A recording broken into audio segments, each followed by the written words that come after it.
connections you will find anywhere in the country. Brian, you better look out because I'm ready to hit somebody, and I'm a quarterback. I mean, this gets you so amped. I got goosebumps from that. Weber State now also taking the field, coming off a 26-7 loss to Oregon State on Friday night of last week. It was a 13-7 game early in the fourth quarter, and Weber State's defense, again, the defensive coordinator is the head coach. It's certainly where the priority is right now for that Weber State program. Those numbers are deceptive from last year. I mean, 26-7, keep in mind it's a Pac-12 team.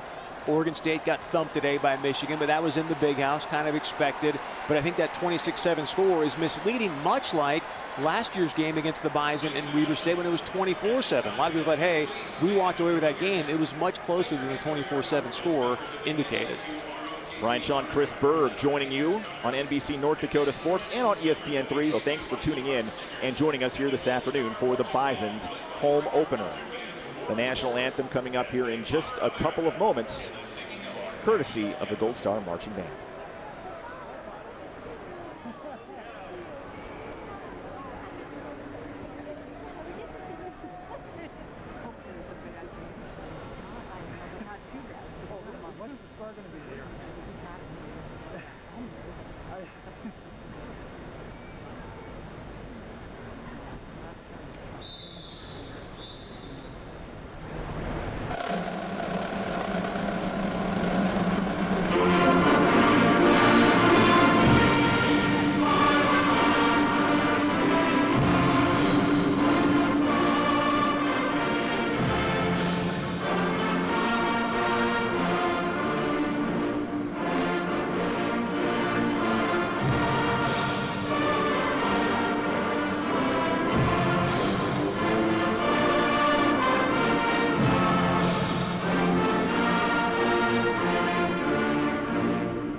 Well done there by the Gold Star Marching Band led by Sigurd Johnson. Beth Houle is joining us on the sidelines today for today's telecast, and she has a PetroServe USA Bison sideline report for us. Beth.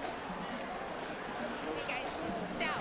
That's the word that Tim Polasek used when he described the Bison, or the Weber State defense rather. To counteract that, they're going to have to do a lot of what Oregon State did last week, and that's make all 11 men on the offense accountable. They're going to have to make Weber State defend against every single guy.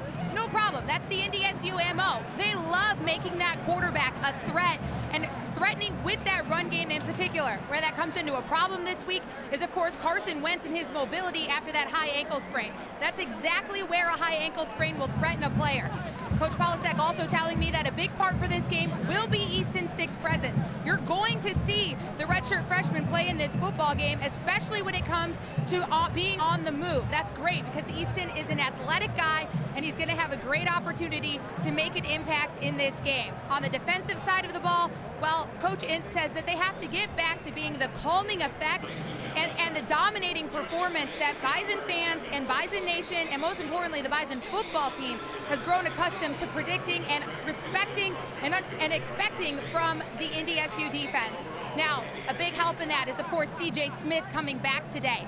When I asked Coach Ince if he's excited about his return, he laughed and said, no, I'm not excited. I'm relieved that C.J. Smith is back in this game. Talking to his running mate back there as well, Jordan Champion, he says he knows he should be able to play a game without C.J., but there's something about having him back there and helping him in the backfield as they take on a young defense to make an impact against Weber State. When it comes down to it, Coach Ince says they have to be able to win the first down and they have to limit their errors with so many young guys on the field. We're going to be looking at as many as 4 or 5 linebackers playing in this football game tonight, and sometimes a few more linebackers on the field than you're accustomed to seeing just because of the number of looks that Weber State is able to put on the football field.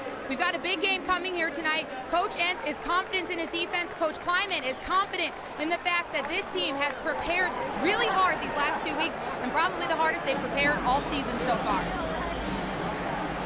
Thank you very much, Beth. I believe Weber State will get the football first as the Bison deferred. You know, Beth talks about preparation, Brian. I think you're the one that mentioned that these guys did 800 team reps over the past 2 weeks.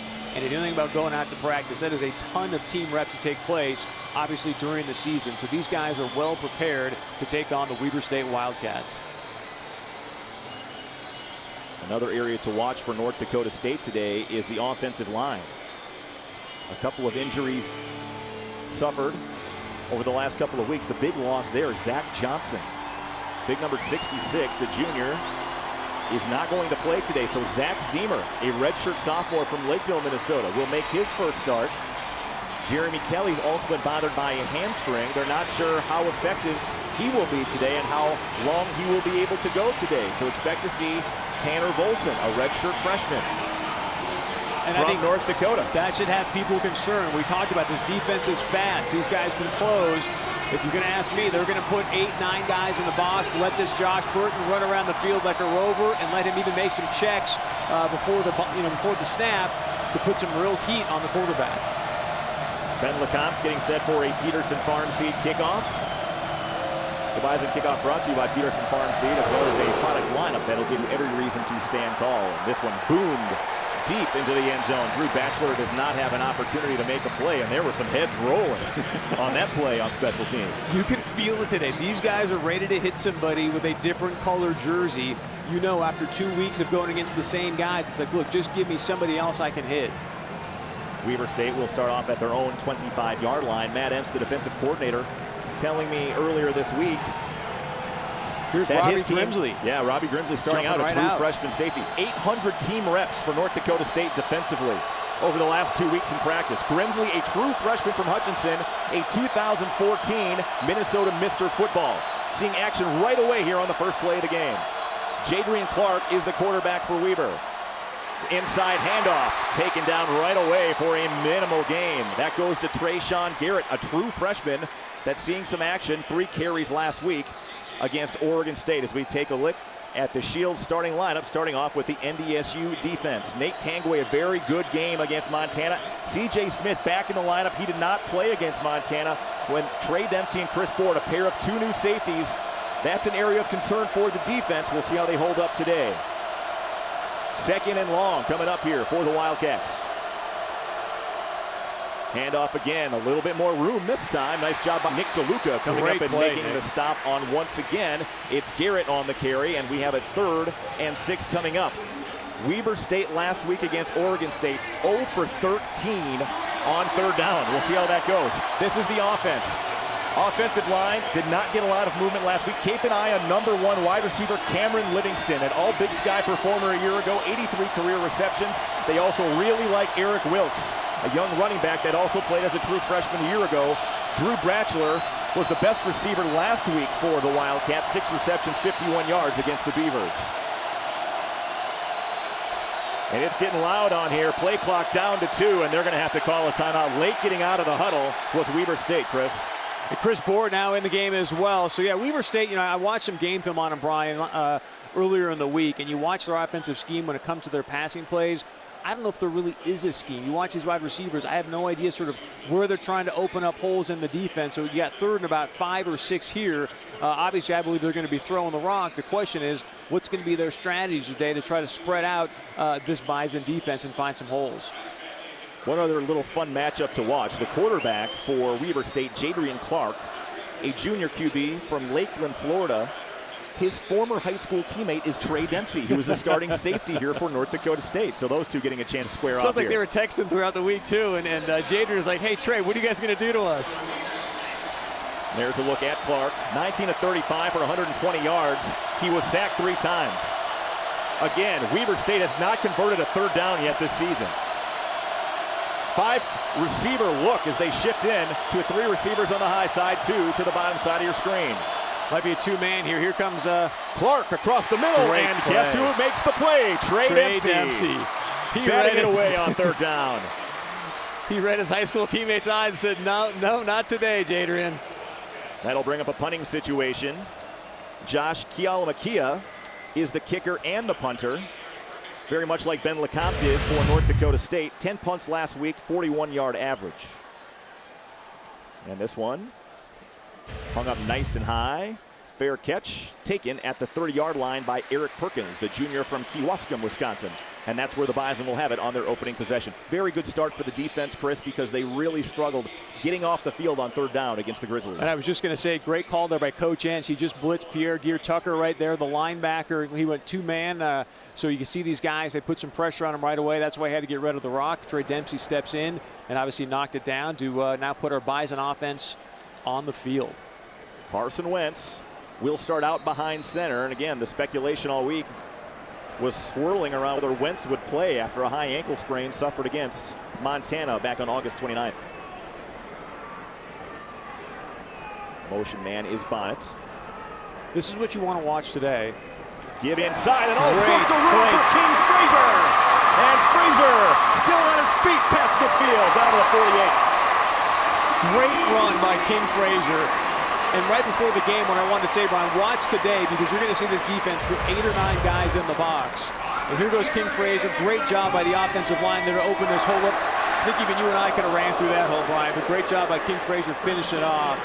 Great first down.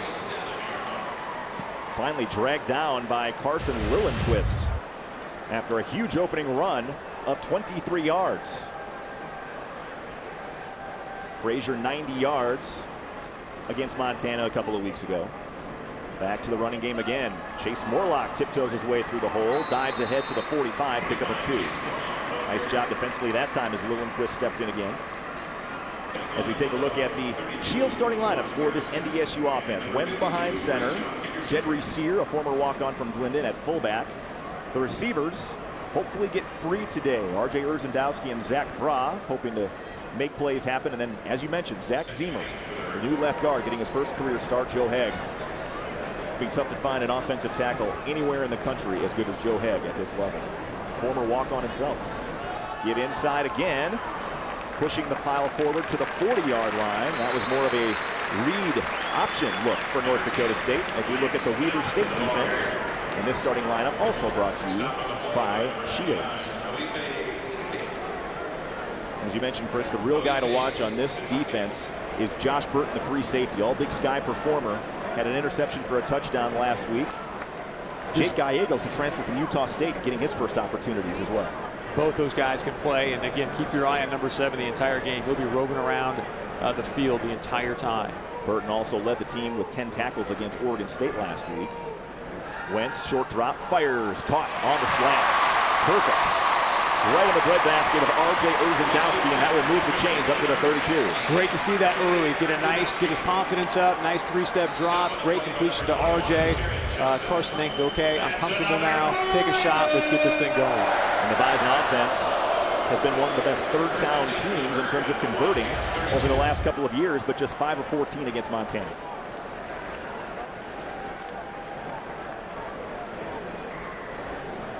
Here's a new look. 3 to the top side, and they got one-on-one coverage at the bottom for Zach Vra.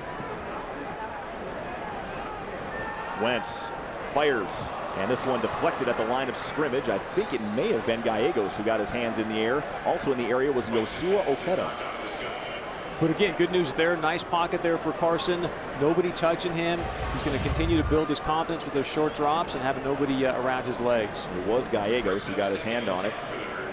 And Gallegos, again, played at Utah State, sat out last year as a transfer, and the only game he played at Utah State was against Weber State in 2013.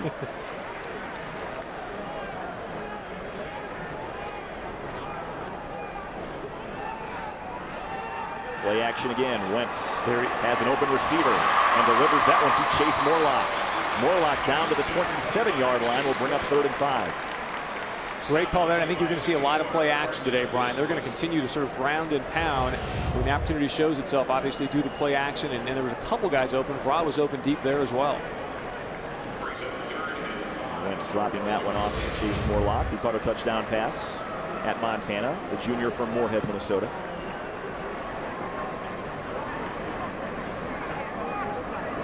So another third down conversion coming up. Weber State showing blitz. Play clock down to 3. Wentz, quarterback run up the middle. Ankle looks fine. Inside the 10. Carson Wentz. Touchdown, North Dakota State. 27 yards. I'd say he looks okay, Brian. I think the ankle's all right. Taking it to the house.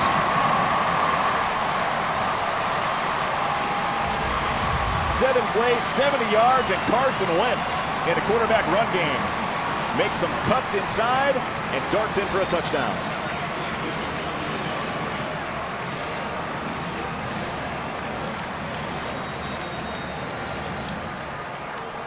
This will be the first career point after attempt for Cam Peterson, a freshman getting his red shirt pulled, and he has converted on his first extra point. So North Dakota State, a statement on their opening drive, 70 yards in just over 4 minutes. And the Bison lead at 7-0 on the Yale Country Farm Credit Services scoreboard.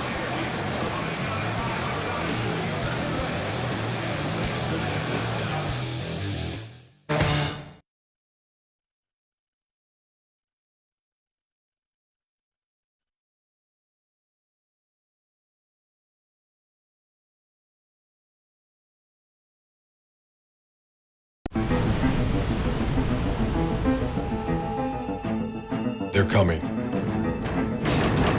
They haven't forgotten. Their mission is clear. This is your warning. Their sights are set. They're going to try to take what's ours. Are you ready?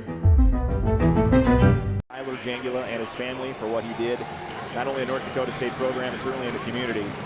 I got a chance to know Tyler. We'll certainly miss him. There's been memorial funds set up for him through the North Dakota State University Foundation. So we do want to honor and mention Tyler Jangula today. And how about this kickoff return by Drew Batchelor as a flag comes flying in at the 35-yard line. But Batchelor, a good return all the way up to the 37. But we'll see what the flag is all about.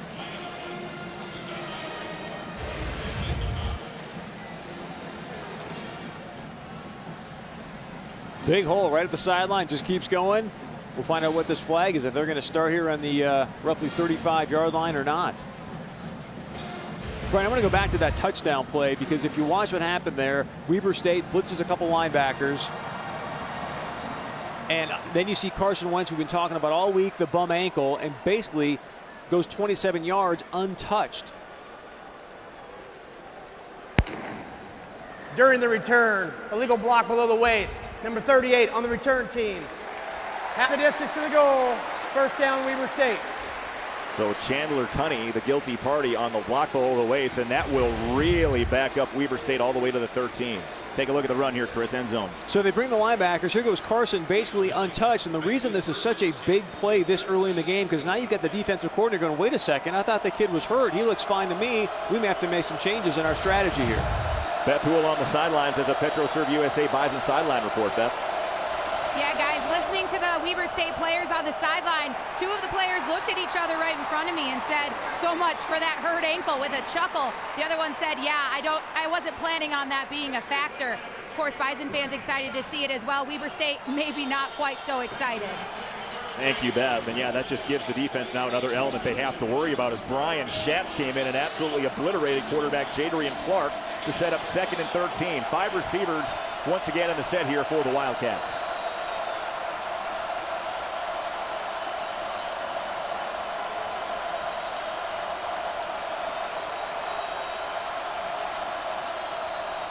And that one's going to be whistled dead. I'm not sure if it was a false start or if he was drawn off. We'll see what it's all about. Weber State backing up like it is a false start, as Greg Menard was trying to get off the edge.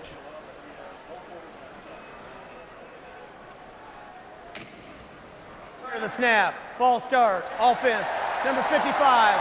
5-yard penalty, remains second down. So a false start on Weber State, and boy, things have gone from bad to worse. Now backs up to their own 5-yard line. 2nd and 18 coming up. D-line, pin your ears back and get after Jadrian right here. Quick drop, fires in the flat, caught. Taken down immediately on the play after the catch is Tui Satuala. Backup tight end. Couple of buys in on the stop, including Nick DeLuca and Trey Dempsey. DeLuca, great game against Montana, Chris. He was all tackles. over the field. Dempsey, another young man that's hoping he has something to prove. Let a couple of 50-50 balls go the other way against the Grizz a couple of weeks ago. Another 3rd down here, Brian, 3rd and long. We'll see if they can actually convert. In the flat, toss. It doesn't look like it. Satuala trying to keep the legs moving, but the Bison swarm him at the 15-yard line, and that will bring up another punting situation as MJ Stumps got in there to make the stop. The junior from Harvey getting his first opportunity now to play as a full-time starter after backing up Travis Beck for the last couple of years.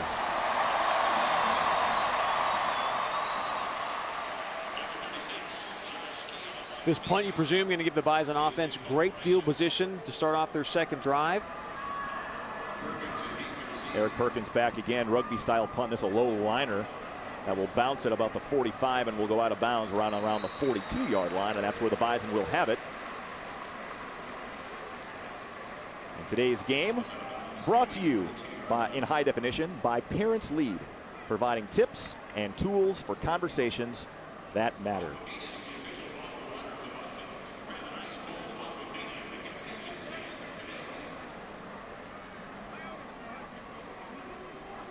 Bison offense back on the field for their 2nd drive. We'll line up in an I formation here on 1st and 10.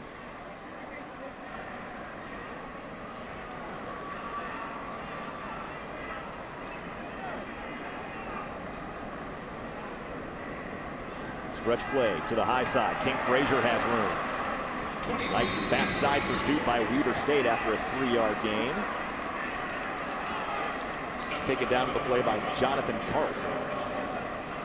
And Alfava also in on the play. And, you know, he's an interesting story as well. The young man that is a backup, Jared Alfava, transferred from Nebraska, actually started 2 games for the Huskers in 2013, did not play football at all last year, came to Weber State, now getting an opportunity. And he was sticking his nose in the pile last week against Oregon State. The kid's not afraid of contact. Dimitri Williams in motion. He will not get the handoff. All sorts of room, and this time wrapped up. But another nice run up the middle as the quarterback run game really working. You know, Brian, you and I talked about this before the game. A lot of people talking to me last week. Why are we running Carson Wentz so much? When you got a 6'6" quarterback that get into the secondary like that, guys are, you know, 5'11", 6 foot, $180. I love the idea of someone 6'6", 230 putting their head down and getting obviously automatic 1st downs. It seems like. Nodak Mutual Insurance replay as Trayvon Johnson, junior from Salt Lake City, made the tackle there for Weber State.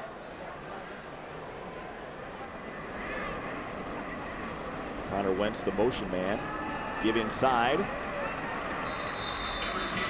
Goes to Lance Dunn, the redshirt freshman from Waterloo. Same hometown as both the head coach Chris Kleiman and defensive coordinator Matt Entz. So that worked out very well in terms of recruiting a young man from Waterloo. Probably a little bit easier when you just sit down at a young man's dinner table with a few national chat title rings and say, well, son, where would you like to play? Was recruited certainly by Northern Iowa, among others, in the Missouri Valley. Bison will come out here on 2nd and 7 in a 4-receiver set. Weber State again showing pressure. Quick drop, caught. Boy, nice job hauling that one in. And right around the 35-yard line by Darius Shepard, another redshirt freshman from Blue Springs, Missouri. And really happy to see the offensive line. They brought, again, 2 backers there trying to put some pressure on Wentz. They stuck it. He sat back there, had a chance to throw the ball, basically untouched. And Shepard has pretty good genes as well. His father played football at Missouri. His grandfather was a standout at Missouri State, actually played for the Los Angeles Lakers for a while. Wow. So they got some stories to tell on that front. Inside handoff goes to Frazier, keeps his feet, and King Frazier keeps chugging ahead all the way up to the 27-yard line. Another Bison 1st down, and the ground game really paying off here in the early going. I am loving what Coach Polasek is doing at this point, Brian. I mean, running the ball, You knew that, hey, we need to get back to the ground and pound, Bison football. And even when you see the 3 yards, you think, oh boy, I really want to see him break it. I think the 3 yards in a cloud of dust today is a good sign, especially with them putting 8 guys in the box. They've been doing most of the first half or first quarter. Missed tackle there in the backfield by Vince Coleman, who's actually a transfer from Youngstown State, played the Bison in 2013.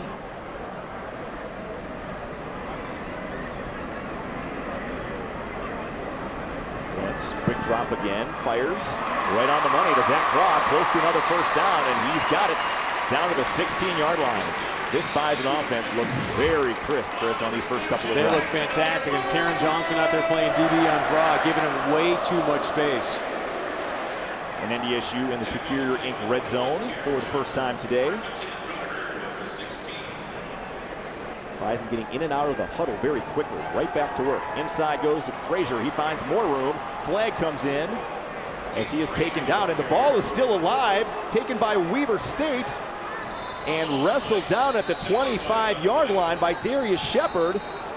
And there's all sorts of confusion on the field right now as the ball was picked up by Mitch Tulane, the strong safety, and returned out by Weber State. Looks like a holding call from where the flag came from, but you never know. This thing may or may not be back in the Bison offensive hands. Did not see the ball come out of the scrum there, but Tulane picked it up. And sure enough, it was out. As Frazier coughs it up. Good job by Shepard, hustling down to take care of it. Holding. Offense number 54. That penalty be declined. The result of the play was a fumble recovered by Weber State. First down. Boy. So the Bison knocking on the door for a 14-0 lead, and Frazier stripped in the middle of the scrum here, and it looked like it was Lillenquist that came in. There was another, Bert, I tell you what, he was just taken right out of his hands by Mitchell Lane, who came in there and just took it away. So good job defensively by Weber State to make a stand there. And Weber State needed a break. As you said, the offense looks like it's hitting on all cylinders right now for NDSU. So Clark will bring the offense back out here. Inside handoff. And that is the first carry of the day by Eric Wilkes. 5'7", 200-pounder. Played as a true freshman. Had 7 carries for 37 yards last week against Oregon State.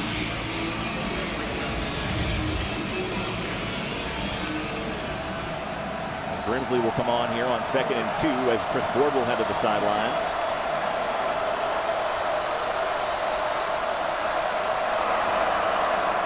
Play action this time. Clark, plenty of time, firing deep. He's got a wide open Cameron Livingston. Beat the true freshman, and he takes it in. 68 yards for a touchdown. What an answer for Weber State after taking over from the turnover. Cameron Livingston, the all Big Sky selection, beat the true freshman Grimsley and goes 68 yards for the touchdown. Jadrian puts the ball right on the money there. Livingston just turns on the jets, outruns Grimsley, and takes it to the house. Great play call by Weber State off of a turnover. You typically see that. Coach is going to go for it. Yalamakia adds the extra point, and boy, what a change in momentum. Weber State was looking like they were going to be down 14-0. Instead, they tie it up at 7 apiece on the Egg Country Farm Credit Services scoreboard. Back with more from the Fargo Dome after this.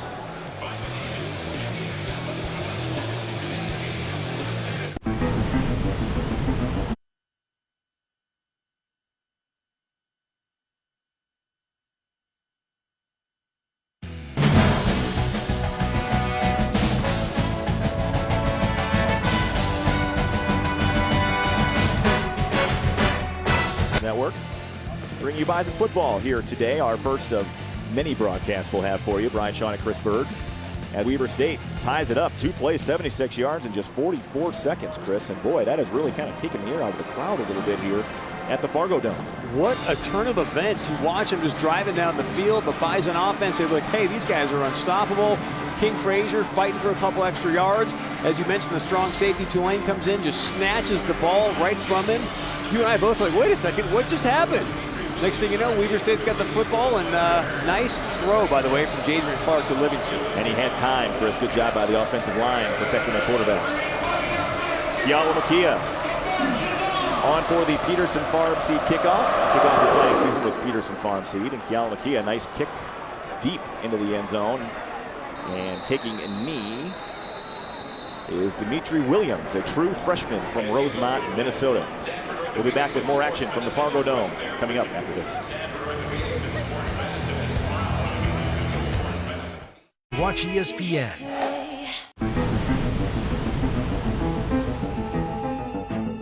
They're coming. They haven't forgotten. Their mission is clear. This is your warning. Their sights are set. They're going to try to take what's ours. Are you ready? Back at the Fargo Dome, and now time for the New Seed Fan Cam. You can never go wrong taking a selfie in the box. I think you and I were doing that earlier, weren't we? Little guy hoping things get rolling here for the offense. After Weber State in the blink of an eye have tied things up at 7 apiece.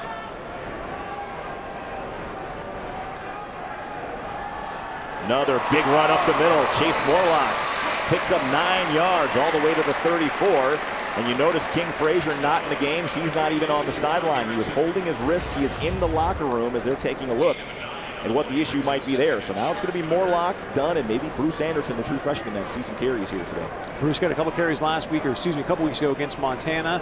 They're really, really high on Bruce Anderson. So I think we'll probably see him a few times today. Power running was not a huge success for North Dakota State against Montana. Today it has been money, Chris. Well, I think these O-linemen, after watching their performance against Montana, said, okay, watch this, Weber State.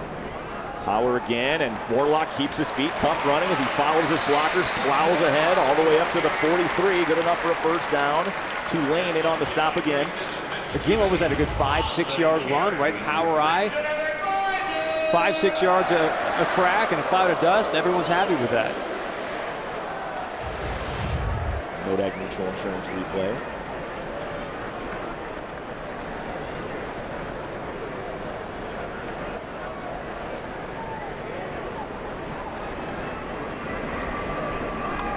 Wentz gives inside, and that is Bruce Anderson. I believe that got the carry. That's the true freshman. Oh no, Frazier back in the game. So King appears to be fine, and Beth Houle, I believe, has more information on that on the sideline, Beth. Just running back out on the field with Dr. Pyatt coming out, has fresh tape on his left wrist. Doesn't appear to have any extra additional help on it. No splint, nothing like that. Just a little bit of extra tape, a little bit of extra support on that. All right, thank you, Beth. And that was Bruce Anderson on the carry. Number 42 was buried in the pile there, picked up a couple of yards.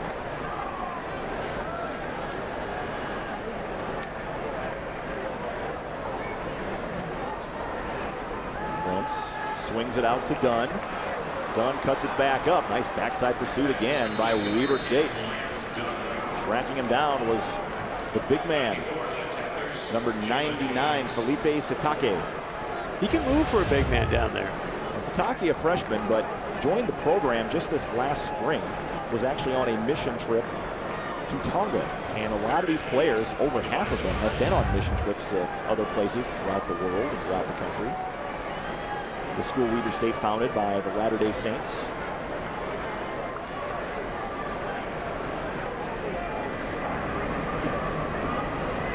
Here they come. Weber showing heavy pressure up the middle. Pressure comes, Wentz gets rid of it, and incomplete was Dimitri Williams. Was trying to break free, and Wentz had to make that read a little bit faster than he wanted to. But I think those are the things that you and I have been talking about pre-game, Brian, is watch what they're going to do. You've got a couple new offensive linemen playing there. Are they going to go after those gaps and try to put some pressure on Wentz, which obviously happened there? So the Bison stopped for the first time on third down today, and Ben LeCompte will boot this one away.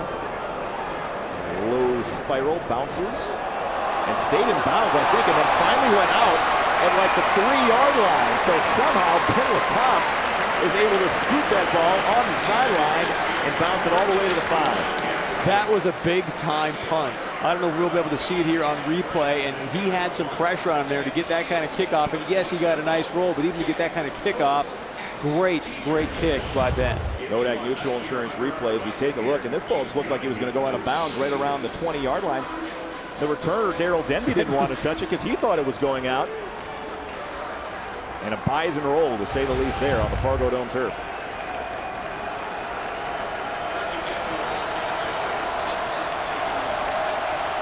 So the Weber State offense back out there. Inside handoff. Little bit of room to roam. Couple of yucks for Eric Wilkes. Trey Dempsey again coming in and making another tackle. He's been very active, Trey Dempsey, so far here today. Look at the Nodak Mutual Insurance replay. Good play there. Give yourself a few yards, some space now for Dadrian Clark. Probably looking to potentially throw the rock here a little bit. 2nd and 8, 2nd and 7.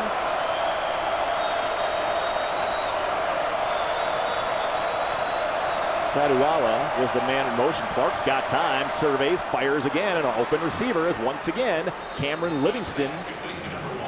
And that will move the chains all the way up to the 28. He's honorable mention Big Sky last year. Here's a guy you got to put some pressure on up at the line of scrimmage. It looks like TJ Smith's giving him a free release and obviously giving him some space, and he's been open now twice in a row.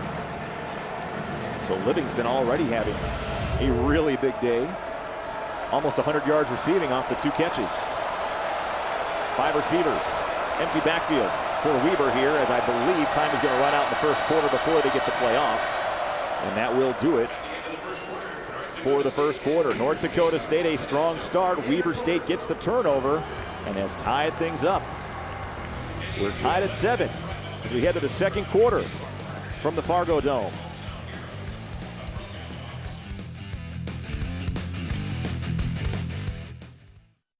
Eastern, Vikings 49ers at 10:15 on ESPN.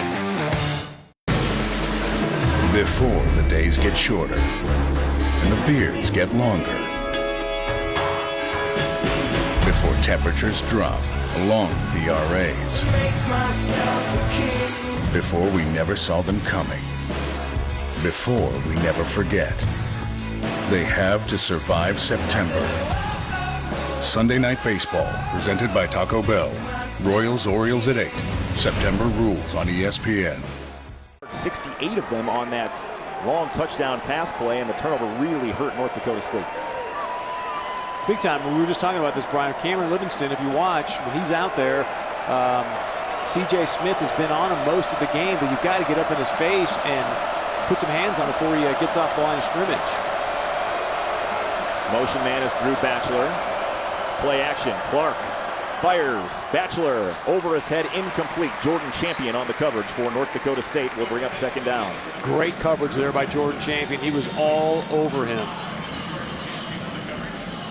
See if the Bison maybe pay a little more attention here to Livingston now, Chris, after he's made a couple Well, I just big watched plays. the last play there, and as I mentioned, you got to get in his face. And sure enough, C.J. Smith was up on him this time rather than giving him a free release. So continue to watch that. And they, in my opinion, need to be doing that. Shotgun again, single back. Inside handoff goes to Wilkes, and he darts ahead, taken down by a couple of Bison, including Nick DeLuca. After a gain of 3, will bring up third down. Time now for our North Dakota Soybean Council trivia question. This question, how many gallons of soy diesel can be produced from 1 acre of soybeans? We will have the answer to that trivia question from the North Dakota Soybean Council coming up here in just a little bit. 3rd and 7 for Weber State. They are still 0 for the season on 3rd down through 5 quarters. Clark, quick drop, fires, and some miscommunication there as Livingston broke the different way from where the football was thrown, and that will bring up a 4th down punting situation for Weber State. It's amazing. They're still 0 for the season on 3rd down, and yet the score, which matters most, 7-7 here at the Fargo Dome. Eric Perkins back once again at his own 20 to take the punt from Keala-Makia.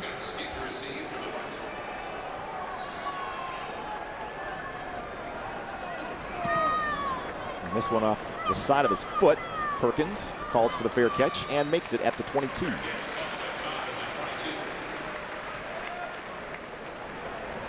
See if the Bison offense can get rolling, Chris. And the one thing that we've seen so far is that the power gain right up the middle in those A-gaps has been very successful for North Dakota State. Maybe we'll see more of that here on this drive. I think we absolutely will, and you can tell that the O-line has got something to accomplish today, something to show, because as we've talked about throughout the first quarter, if you watch what's going on with Weber State's defense, they're consistently putting 8, 9 guys up in the box, and yet they're still moving this offensive line pretty easily, which, Brian, you and I both know is fantastic in the first half, because typically teams that match up in the second half against the Bison, it looks like their defensive linemen are on sleds because they're so tired up from these big boys pushing them around.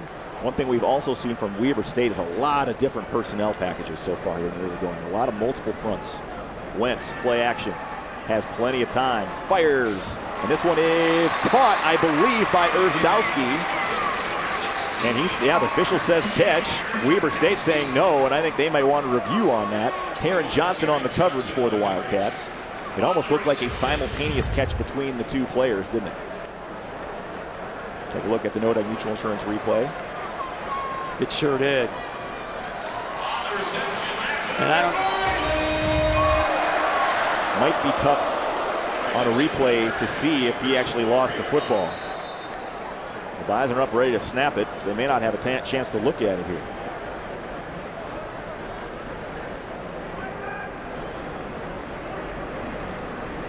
The motion man on the edge gets the call, and there's room to the outside for Urzadowski. He's got another first down up to the 45. So RJ getting involved in the offense on this drive for North Dakota State. Nice little jet sweep there, wide open for him, swinging around the end. Devontae Johnson in on the stop along with Trayvon Johnson. There's 3 Johnsons that start on this defense for Weber State, so we'll do our best to You've done an outstanding job up to this break point, them up Brian. the best we can.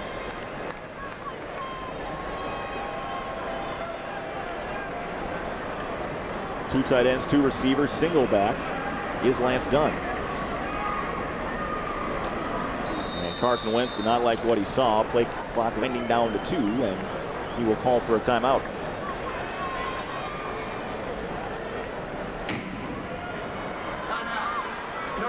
We'll be back with more from the Fargo Dome. We're tied at 7, 12:44 to go in the second quarter.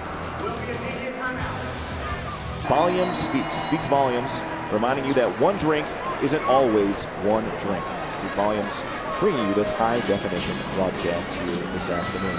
Chris, so far, North Dakota State dominating on the ground, 119 rush yards compared to just 25 for Weber State. And 6 different players have already carried the football for them this year. Which is exciting. The thing that I'm not so excited about is the fact that Carson Wentz is the leading rusher. It's great to see him run and scoring touchdowns, but I'd like to see our running backs be our leading rusher at this point. We've not seen King Frazier since he was stripped of the football there as the Bison were driving for what presumably would have been at least a score of some sort, whether it's a touchdown or field goal. Motion man is Williams. Wentz fakes, and he's got a wide open Chase Morlock inside the 20. Goodbye, 55 yards for a touchdown.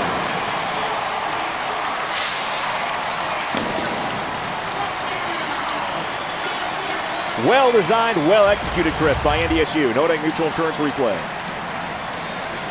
Brian, that's essentially the exact same play they ran against Montana, just the other side of the field this time, and worked very well again. You see Chase there coming out on a wheel route here, absolutely wide open, because typically those linebackers are sneaking into the backfield, trying to look for a run. They sneak up and leaves Chase Morlock wide open to the house. And Lillenquist really upset with himself. I'm sure they looked at that one on film from the Montana game, and he was burned by it. So North Dakota State takes the momentum back 14-7 with the 55-yard completion from Wentz to Morlock. And he should be upset with himself, because you know Lillenquist saw that all week on film. Coach said, do not take the fake, do not take the bite. He took it, boom, right over his head for 6. We'll take a look now at the answer to our North Dakota Soybean Council trivia question. How many gallons of soy diesel can be produced from 1 acre of soybeans? 50 gallons. You were close. You said 51, so that was a good guess, Brian. I guess far over that, but that's all right. That's the answer to your North Dakota Soybean Council trivia question. 12:35 to go. North Dakota State gets the go-ahead score. And Chris, we'll see with the defense and how they can respond now as the crowd is back into the football game a little bit. Well, I feel great about the defense as you watch what's happening. Here's the scoring drive. I see 3 plays, 76 yards. Just took 1 minute off the clock. And again, great play where you can see that Carson or Chase are synced up. And a great catch by Chase Morlock. Take a look now at the New Seed fan cam. They're having a good time at the Fargo Dome today, and certainly after that catch, fans on their feet, hoping they can get a little more breathing room here before halftime. Stay tuned. We'll have the Proceed halftime report coming up as Alex Egan and DJ Coulter will help break down this first half. They'll take a look also around the Missouri Valley at some other scores and games going on today. Time now for another Peterson Farm Seed kickoff. We'll proudly bring you the Bison kickoff as well as a product lineup that'll give you every reason to stand tall. This one bounces at the goal line and out of the back of the end zone as LeCompte does his job. And Weber State will start their next drive at the 25-yard line. Still waiting to see, Brian, if Weber State can actually convert on a third down. Haven't done it at this point with still 12:35 left in the second quarter. The Bison defense obviously looking very, very strong. And again, would love to see our DBs get up on these wide receivers' faces, get some hands on them as they're coming off the line of scrimmage. There was a major scare, by the way, in the FCS today. Jacksonville State on the road at Auburn.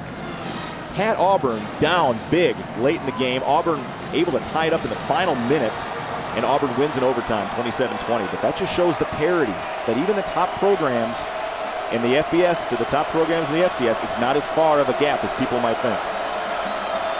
Weber State, we saw that with them last week. 13-7 in the fourth quarter to Oregon State. They had a chance to win that game. Clark, plenty of time, bombing deep, overthrowing everybody as Livingston was double covered this time. Bohr and C.J. Smith back for NDSU. Boy, Clark has got a bomb, doesn't he? That ball was really thrown out there. He put that, and he had to, because I thought it was going to be picked by C.J. there, because, you know, Cameron has got some great hands, runs some great routes, but I did not see a sixth gear there, if you will. 2nd and 10 coming up.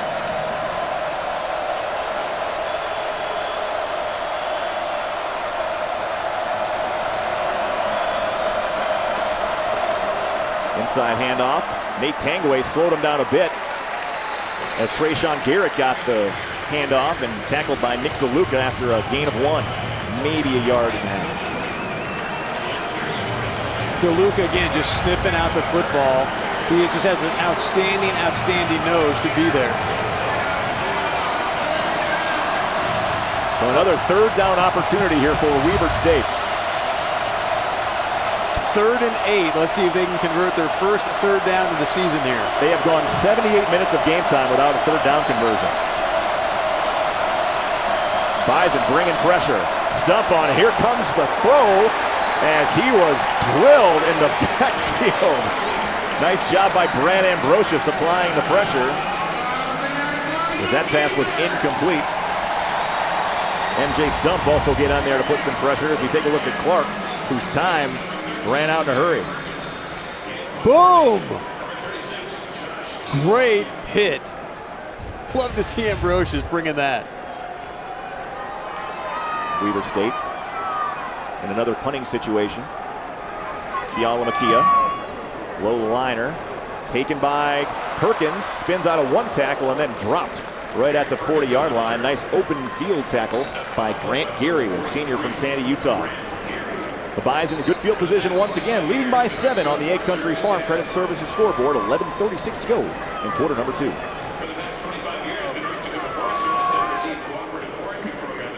Michigan State, tonight at 8 Eastern on ABC and streaming live on Watch ESPN. Before the days get shorter and the beards get longer. Before temperatures drop along with the RAs. Before we never saw them coming. Before we never forget. They have to survive September.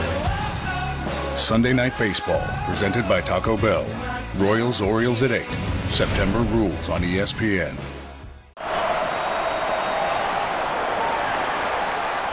So you want to play college football, huh? Right now, Jadrian Clarkson, pick up the phone. Right, Ambrosius did have a half sack against Montana, putting the pressure on there. Carry outside goes to Bruce Anderson, and check out the speed from the true freshman from Ruskin, Florida. 2,000 yards in his final 2 seasons at Ruskin. J1 Harrison there. Sorry about that, Brian. Strong safety, thought he had him in his sights, and all of a sudden Bruce just hit another gear and went right by him. Almost kept his feet and kept going there. So a nice carry there for Bruce Anderson, his 2nd carry of the game.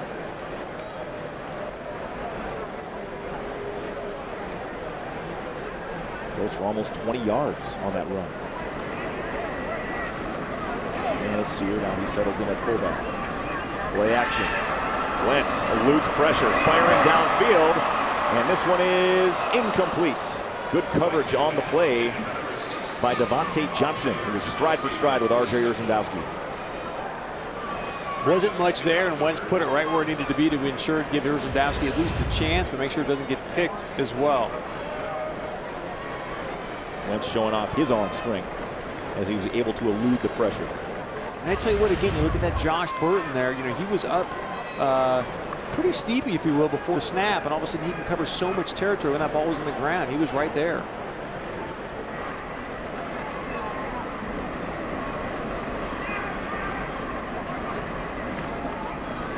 Give outside. Boy, that was read really well by Lillenquist, who came right up to drop Lance Dunn after a loss of 6.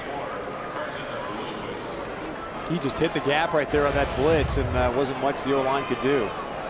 Jay Hill, the defensive coordinator for this team, is also the head coach for this team. Spent 12 years at Utah.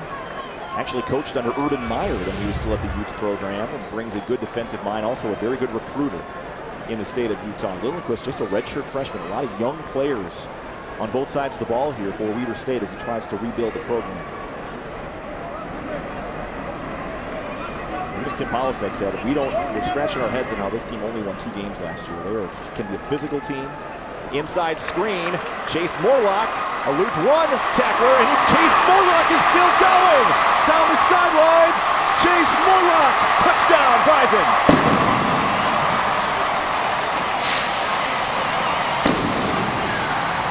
Absolutely love this play call. It's 3rd and long. You run the screen, and here goes Chase. He has the blockers in front of him. Breaks it, like, what was it, 3 or 4 or 5 tackles, and one last one here for a 6, and takes it to the house. Absolutely outstanding run. Brian, Sean, you and I talked about this before the game. I want to see a guy step up today at that running back position and say, enough running back by committee. This is my job. Chase Morlock is having that kind of game right now. Even though they're catches, I love the way he's running the rock. And boy, Morlock has lined up just about everywhere. Tight end, fullback, H-back, tailback. A versatile weapon for Tim Polasek, the offensive coordinator for the Bison.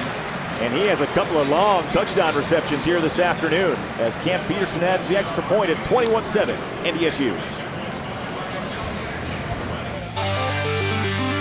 Monday Night Football. Eagles, Falcons at 6:55 Eastern. Vikings, 49ers at 10:15 on ESPN. Time now for the New Seed fan cam. The Bison faithful getting fired up.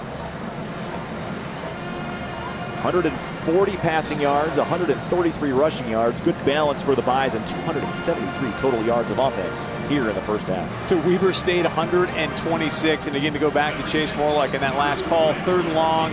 Weber State's been bringing linebackers pretty much most of the game and to call a screen in that type of situation. Great play call by Tim Polasek, the offensive coordinator. Time now for another Peterson Farm Seed kickoff. Proudly brings it to you, as well as a product lineup that'll give you every reason to stand tall. Ben LeCompte on once again. Now Drew Batchelor did break one kickoff return so far here today. It was called back due to penalty. See if he gets an opportunity here as LeCompte angles one towards the near sideline, and Batchelor is gonna bring it out. Batchelor down the sidelines, pushed out of bounds at the 20-yard line. That's where Weber State will have it here, now trailing by 2 touchdowns. And Weber State's got to come out, and they've got to start to do something, Brian. I mean, I know they've got the 7 points because of the one big play, but there's just no momentum. There's nothing really happening with their offense up to this point.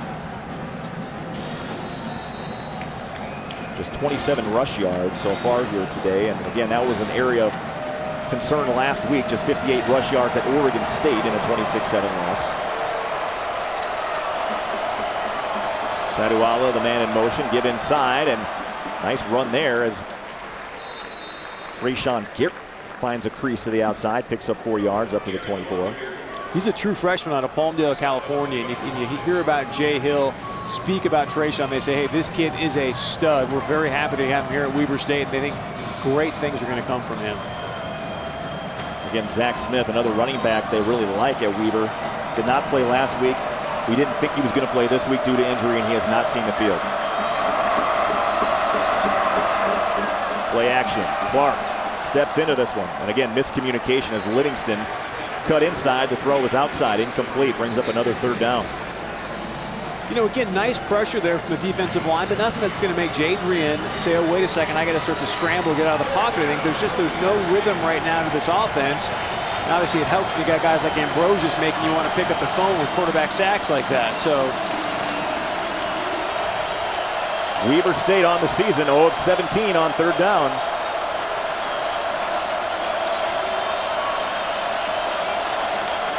Five receiver set. 5 on the play clock. 2 on the play clock. Clark gets it off. Quick drop again, fires across the middle. This one is caught short of the 1st down as Livingston made the catch, but C.J. Smith all over. Makes the stop, 3 yards short of the 1st down marker. Boy, the coach is so happy to have C.J. Smith back in that secondary. Great coverage right there, and that was really all that was there. I was watching the other wide receivers, and Livingston was about the only guy that even had any chance of catching the pass right there. And Chris Kleiman said he believes C.J. Smith is one of the best corners not only in the Missouri Valley but in the country. As Kyla Makia has a high end-over-end punt taken by C.J. Smith at the 30-yard line, and that's where the Bison will have it here as they look to build on a 14-point lead. There's a look at Chris Kleiman, a product of Northern Iowa, like a certain color analyst I know standing next to me. 2nd year as head coach here at North Dakota State after serving as defensive coordinator for a few seasons. Originally came here as a secondary coach. And he played secondary. Yeah. Yes, and he is so happy to be here. Obviously, I talked to him during the offseason and whatnot, and he just loves Fargo, loves the NDSU tradition, and it's great to have him here as our head coach.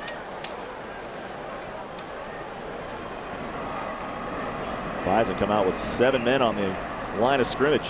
Draw the motion man. Wentz will dump it off to Morlock.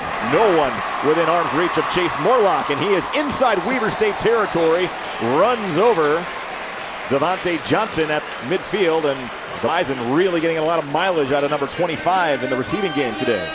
Somebody needs to tell Jay Hill 25 is on the field, and they need to sound an alarm because he is obviously playing lights out today. Chase Morlock. They need to put some kind of rover or somebody on him to ensure that he doesn't touch the ball anymore this game. Boy, how about these numbers for Chase Morlock in the 1st half? 4 catches, 127 yards, and 2 touchdowns. And he's a running back. Speaking of running backs, good sign here, Brian. King Frazier is back in the game right now. You can see him there in the I-back position. Urzendowski, the motion man, here on 1st and 10. And I believe we're going to have a false start. One of the areas, Chris, we were concerned about potentially for North Dakota State was the offensive line, but they have really answered the bell today. They are playing lights out. And again, I know we talked about Zach Seymour 1st down. Being fairly new. You can see there. Just a little bit of a twitch by Joe Haig. Or was it Albers? I think they got Joe Haig. That's who the official mentioned as a false start, as he just twitched a little bit. You know, but Zach Zemer, we see Tanner Volson in the game, a redshirt freshman from rural North Dakota in Balfour, getting a chance to play today. And those guys have done a nice job on the interior. This one swung out and caught. Urzendowski picks up close to 10 yards inside Weber State territory to the 45.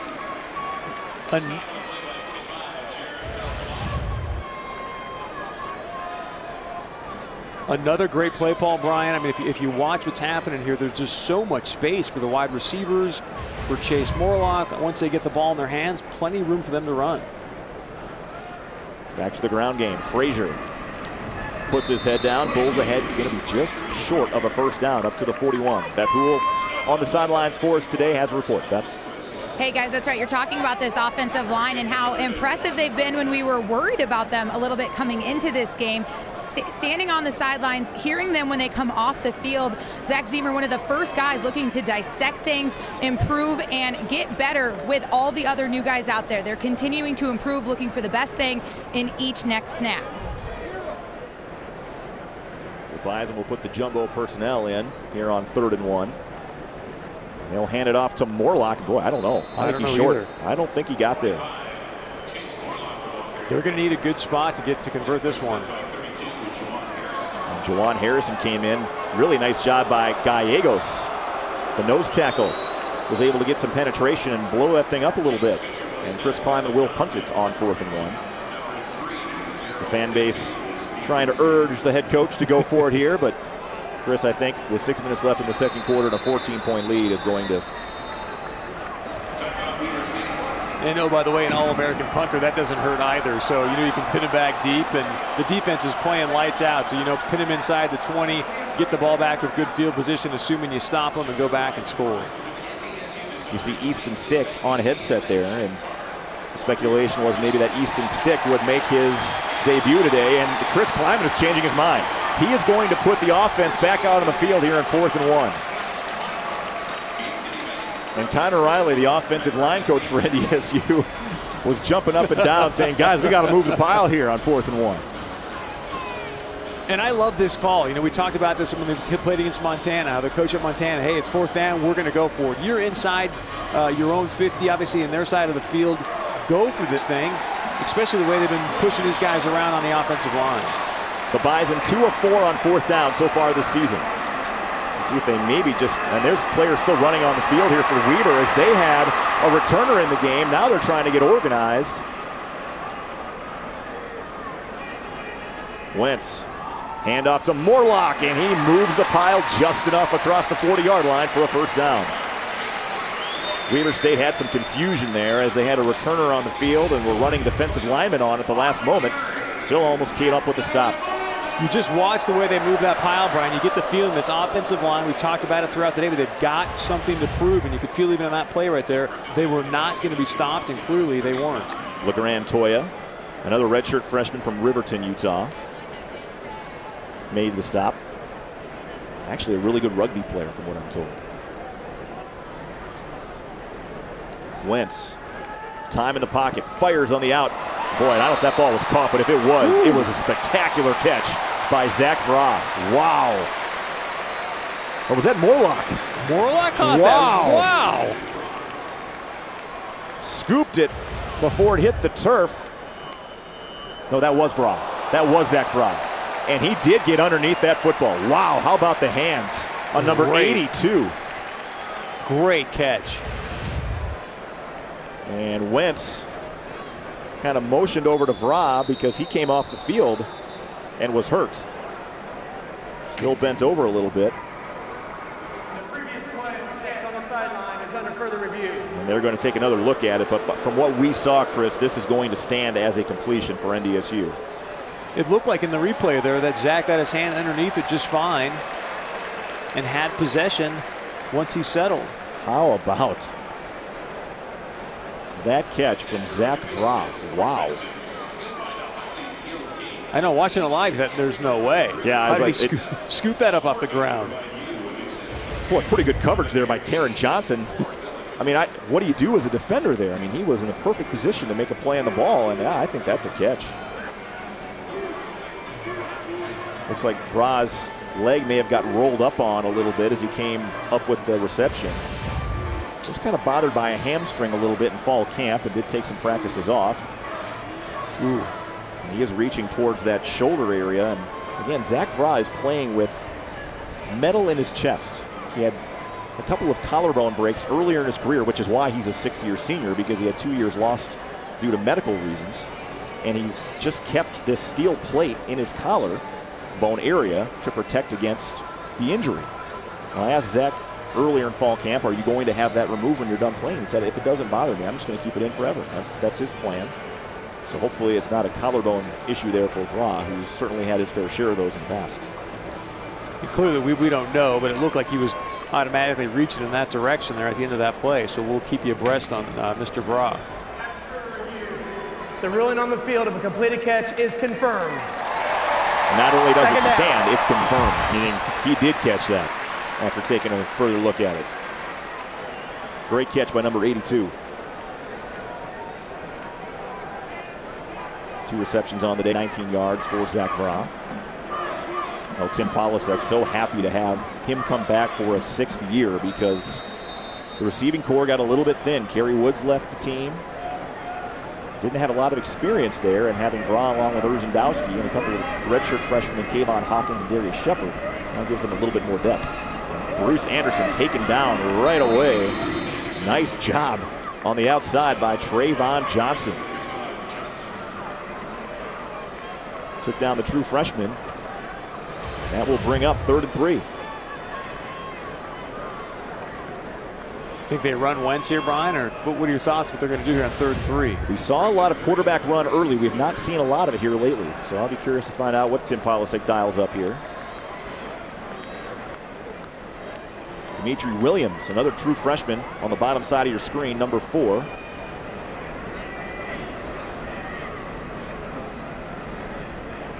Williams in motion. And Wentz is going to run it. Picks his way across the 25, 30-yard line up to the 28.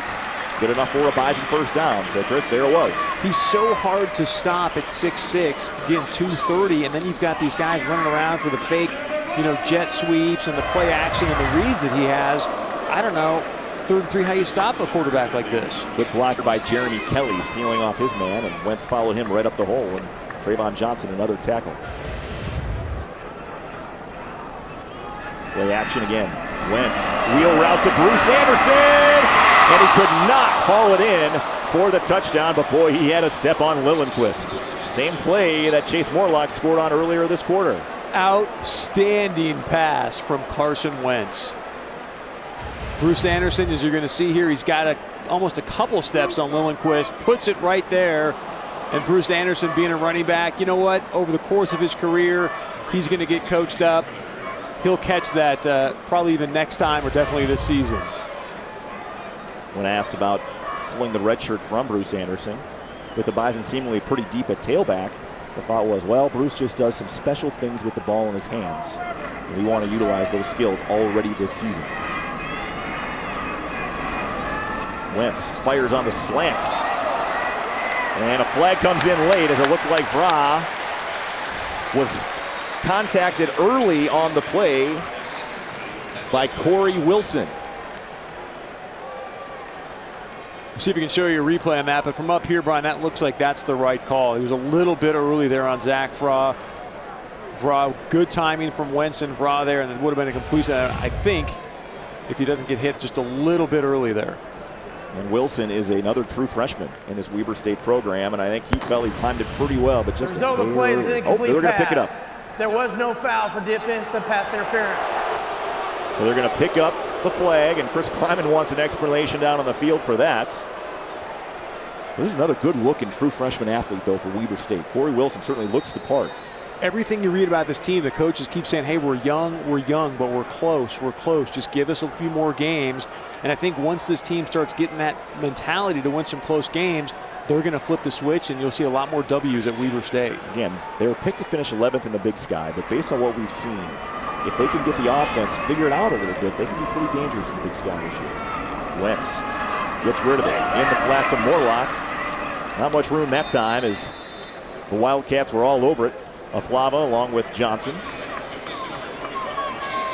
Made the stop after a pickup of maybe 2 yards. We'll bring on Ben LeCompte for a field goal attempt.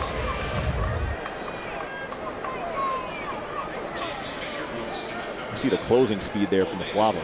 Excellent job from his middle linebacker position. He can play. Ben LeCompte has only attempted 1 field goal on the season. He missed a 45-yarder in the second quarter at Montana. They'll give it a go here from about 43. This one a little bit low, but it is no good. Pushed it a little bit to the right. So LeCompte now 0 of 2 on the season, and Weber State able to hold. Will take over at the 33. He had plenty of leg there, just pushed it just a little bit. Going to go back to that third play, Brian. A lot of people think, you know, it's third and long. Why are we hitting Chase Morlock in the flats? But I think anytime you're getting a completion, you're moving the ball down the field. You never know what can happen. Like Bill Walsh used to coach, he says, look, take what you can get and let the guys do their thing. And with the way Chase is playing right now, who knows? He could have broke that thing for a first down. So Weber State has 2:58 to try to get something going offensively to cut into this 14-point deficit. Inside handoff goes to Wilkes. Good strong running as he got up to the 29. Pickup of 3. Yeah, these running backs for Weber State are not the tallest guys, but little bowling balls. And Wilkes is the epitome of that, but I love the way he just gets in there and scraps it up, isn't afraid to put his head down, and even hit some of these defensive linemen just head on. A true sophomore, and now he'll split out. Empty backfield here on 2nd and 7. Clark fires. Looks like he was over the head of Cameron Livingston and incomplete. C.J. Smith again on the coverage. Taking a look at the total yardage for today's game so far, and right now North Dakota State really putting the offense together. 322 total yards, including 180 through the air. And a lot of those 180 from Chase Morlock. Yeah, Chase 129 receiving yards and 22 rushing yards. Clark on 3rd down to Livingston, makes the catch, but he cannot get away from C.J. Smith. And again, another 3rd down goes by the wayside for Weber State. And Chris Kleiman quickly calls a timeout, I think. And the clock is still moving. He may have to put some time back on the clock, as the clock did not stop right away. They may have lost about 10-12 seconds. Great coverage there by C.J. Smith, you know, absolutely shutting him down. One of the things that was interesting there, Brian, is they put, I think it was Pierre Guy Tucker out wide, and I'm not sure if it was a running back or an H-back that went out there, but they had him outside. I thought they might go deep there to him, but Pierre did a great job covering him.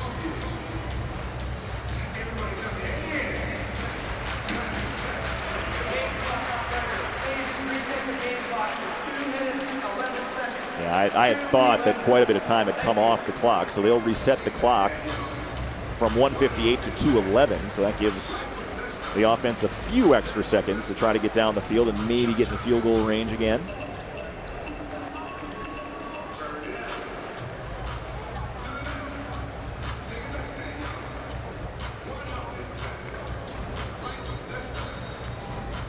Overall thoughts on the first half, Chris, defensively for NDSU? Yes, the big play. We've seen a couple of big passing plays in the first quarter.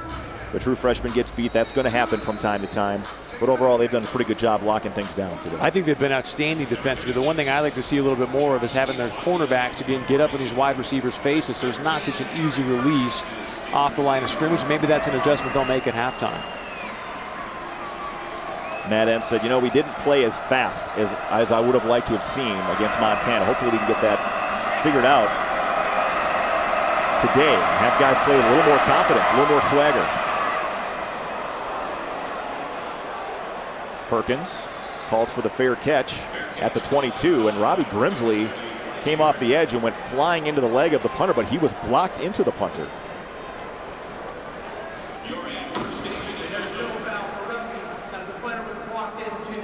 We have learned that Zach Vra just had the wind knocked out of him, and he will return to the game today. So that's certainly good news for the Bison offense. Great news there. And North Dakota State now 2:06 to try to go down the field, taking over at their only 24-yard line. Boy, how about Carson Wentz? Unsure if he's going to play. Has been pretty sharp today. 12 of 17 for 180 yards and 2 touchdowns, not to mention 44 rushing yards on 3 carries and a touchdown. So he's done a little bit of everything today. Extremely sharp, and I think in this drive you're going to want to watch number 25, Chase Morlock. He may break another one as we head into halftime. North Dakota State 1 timeout remaining. Wentz fires on the slant to Darius Shepard, and the redshirt freshman from Blue Springs, Missouri is loose. Inside the 40, down to the 35-yard line. Outstanding throw by Carson Wentz. You'll see he puts it right on the money. Perfect throw. I mean, that was nice coverage. And what I'm most excited about is you see Darius Shepard actually almost pulling away from number 7, Josh Burton.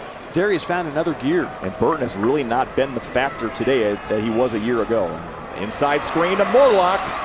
He's got blockers again as he spins his way down to the 22-yard line with 1:40 to go. Another first down. And just like that, North Dakota State in 2 plays has gone right down the field, and they'll go quick again. The way Weber State continues to bring linebackers, I love those screen calls. And it looks like they may be bringing another middle linebacker up the gap again. Wentz calling out signals. Will go to the air again. Deep fade route looking for Shepard. Incomplete. Burton on the coverage.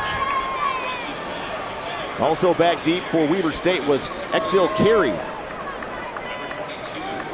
Put that ball out in front of him just a little bit more, and we are celebrating a 6-pointer. So Zekiel got in there and made the play. And boy, hit the ball without turning around. That was a good defensive play, but maybe a little bit lucky as the ball just kind of came down and hit him right in the arm. I've seen Darius Shepard targeted on this drive, Chris. He looks fantastic on this drive. 3 receivers to the high side. Got Vra down here solo. He might go to Vra one-on-one, which he does. And that ball a little bit behind his intended target. Again, good coverage on the play by Taron Johnson. Signed as a wide receiver as a true freshman just this past year.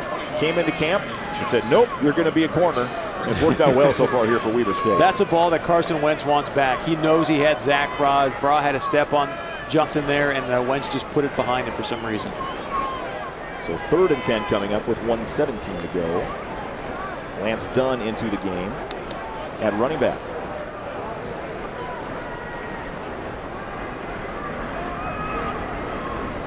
Shepard. Wide open receiver is Vra across the middle. Well designed and a touchdown for North Dakota State.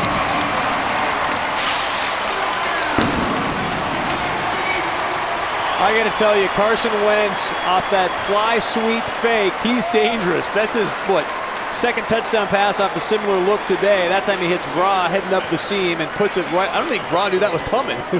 It just stuck inside of his shoulder pad. So the Bison go 77 yards in just 56 seconds to go up 21. Peterson will add the extra point.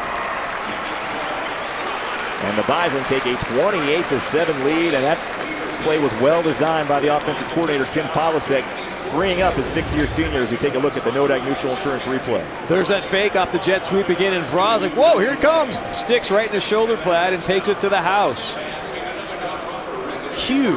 Huge confidence builder, Brian, as you're heading into halftime. We just walk down the field unscathed, if you will. You know, the one thing I did not expect after what we've seen from Weber State's defense against Oregon State, what we've seen in the past, was 400 yards of total offense in the first half by North Dakota State. 400 yards! And what I've been so impressed with Tim Polasek is the way he's mixed it up, because we thought, hey, we are going to ground and pound. One of the things we haven't talked about, Oregon State put up a ton of rushing yards on them last week. Last year, Weber State, I think they were 11th or something like that in the Big Sky as far as the rushing defense. Not very solid, but gosh, he's watched Chase Morlock and those guys. Outstanding job in the air as well. And here you see Vra with his 23-yard touchdown reception. That almost looked too easy. Of course, the big pass play to Shepard really got things started on the deep slant. And that got him deep into Weber State territory, and then the Bison able to convert on 3rd down for a touchdown. 23 yards on the scoring play from Wentz to Vra. Another Peterson farm seat kickoff. Proud to bring it to you along with a product lineup that'll give you every reason to stand tall.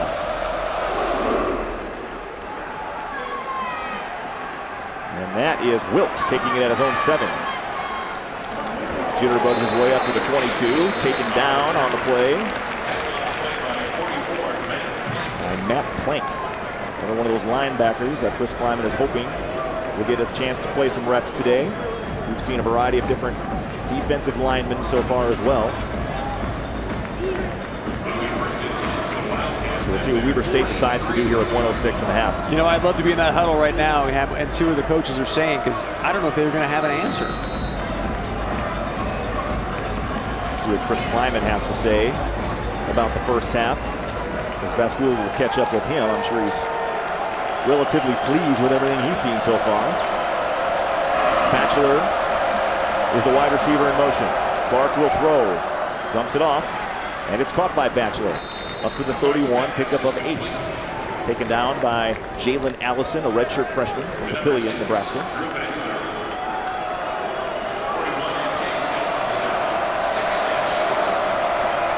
Clark back to work across the middle. It's Batchelor again, who's met.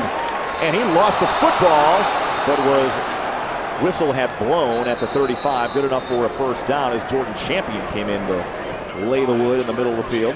Great hit. Batchelor's going to come off. He's feeling that one. Are they calling that a catch, or was it an incompletion?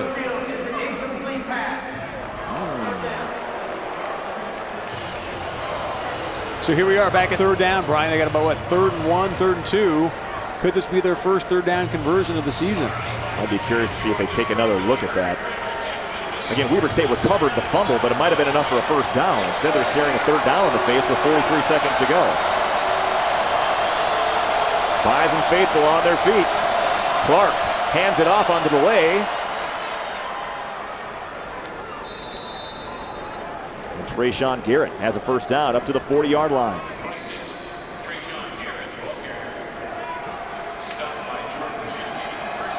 Garrett 5 carries now, 15 yards. Clark steps up and was getting taken down as he threw it. And that ball was spiked into the turf with 31 seconds to go.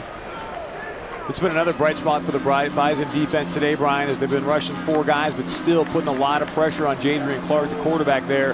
That is a very, very good sign. There's a look at the Bobcat game recap. North Dakota State, 18 first downs already in the first half. 256 passing yards. Clark, I think, had his arm hit as he threw it. Falls incomplete. Dangerous pass as it fluttered in the air. And a third down coming up. Clark looking a little bit frustrated. I think Menard got in there, if I'm seeing the number correctly, and hit his arm as he was releasing the football. Menard played as a true freshman last year, limited reps. Coach is hoping for bigger things here in 2015 from the sophomore from Lakeville. Pocket collapses, this one overthrown as Clark was drilled on the play.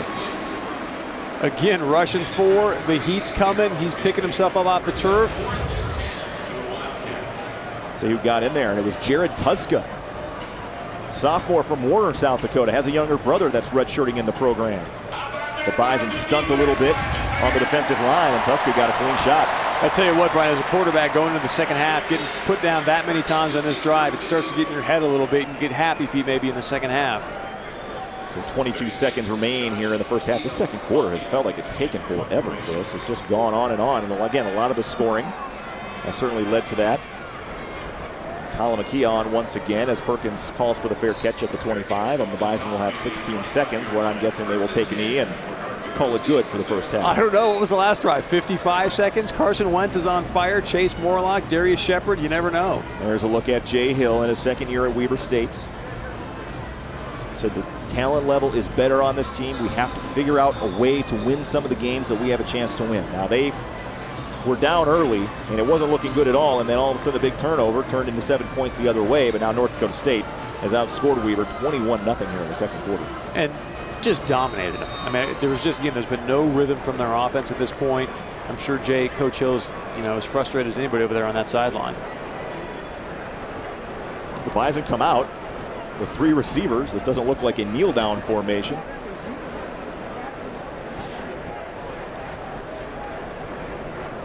And Morlock will get the carry around the edge, and Chase Morlock picks up 9 yards.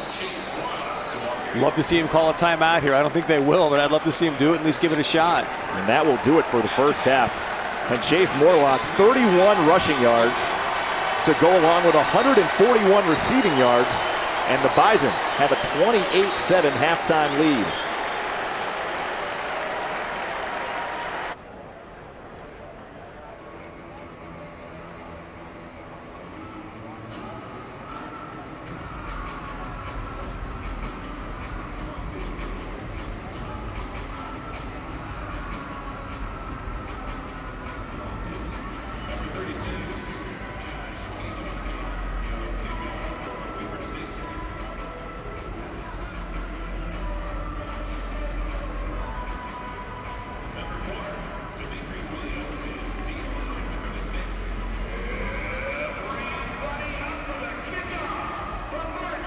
Thank you very much, guys, for the Proceed Halftime Report. Brian Shaw and Chris Berg. North Dakota State, a 28-7 lead. Beth Houle had a chance to catch up with Weber State head coach Jay Hill. Hey, guys, joined by Weber State head coach Jay Hill here.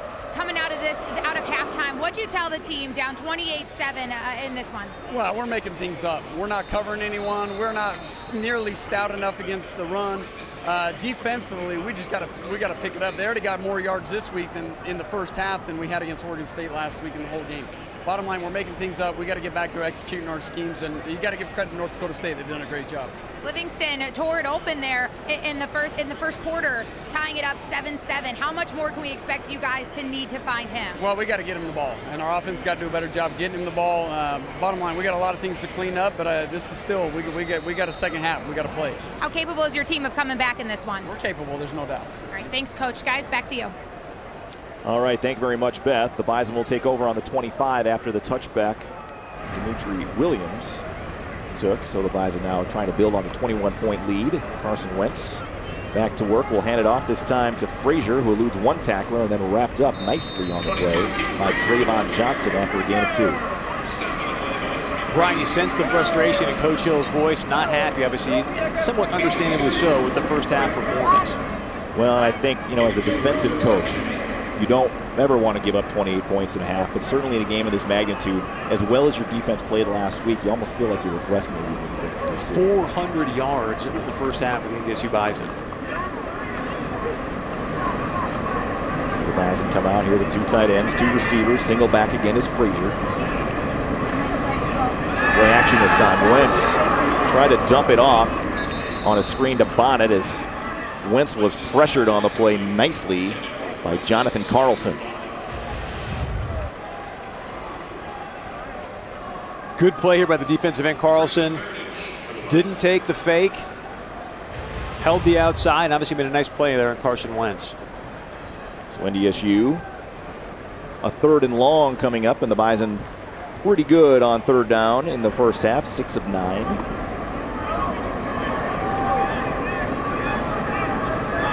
Shepard is the motion man. Got man coverage, they're coming. And here they come. Blitz comes, fires to Vrod. It's behind him, incomplete. And had Vrod caught that in stride, I think you are looking at a 6-point play. That ball, there was nobody back for Weber State. You're exactly right. And again, I'm a little bit stunned. For some reason, he's throwing it behind Vrod on those slant routes. I'm not exactly sure why. And if those guys were to connect, Vrod would have taken that to the house. Now, despite both teams really trying to put pressure on the quarterback today, and that a point of emphasis, booming punt from the Cops. Wow. Inside the 10, it might be even a touchback. You don't not see that very often. A 64-yard punt. And Weber State will take over on their own 20. But neither team has a sack today, Chris, despite trying to put pressure on the quarterback, which is surprising considering how much Weber State has blitzed and how much North Dakota State has gotten after Jaden Clark. Yeah, he's been getting rid of the ball, meaning Jaden Clark, just in time before the snap. So I'm sure he's hoping to actually complete some of those passes now. But boy, he just has not had the time to throw. And I don't know if they're going to have to keep in a tight end or keep a running back in or what, but they're going to do something to give Clark some time to actually look downfield, because Livingston's been open a few times. He's going to be able to get him the ball. Clark 7 of 18 for 114 yards in the first half. And there goes Wilkes. Trayshawn Garrett got the call there on first down, and he picks up a first down, 10 yards up to the 30-yard line. Again, DeLuca sniffing out the football here, as you're going to see. DeLuca runs downfield. Trayshawn Garrett, the true freshman. Really nice move there by the true freshman, and a big pickup for Weber State. Tackle missed in the hole there by Trey Dempsey, who came in from his safety spot. Hand off again. Cutback run for Garrett. 5 more yards up to the 35. And DeLuca, another tackle. Right now, first down, getting 5 yards. That's a big, big win for the Weber State Wildcats the way the first half went. If they continue to do that, that's, I think, part of what Jay Hill would like to see this team do.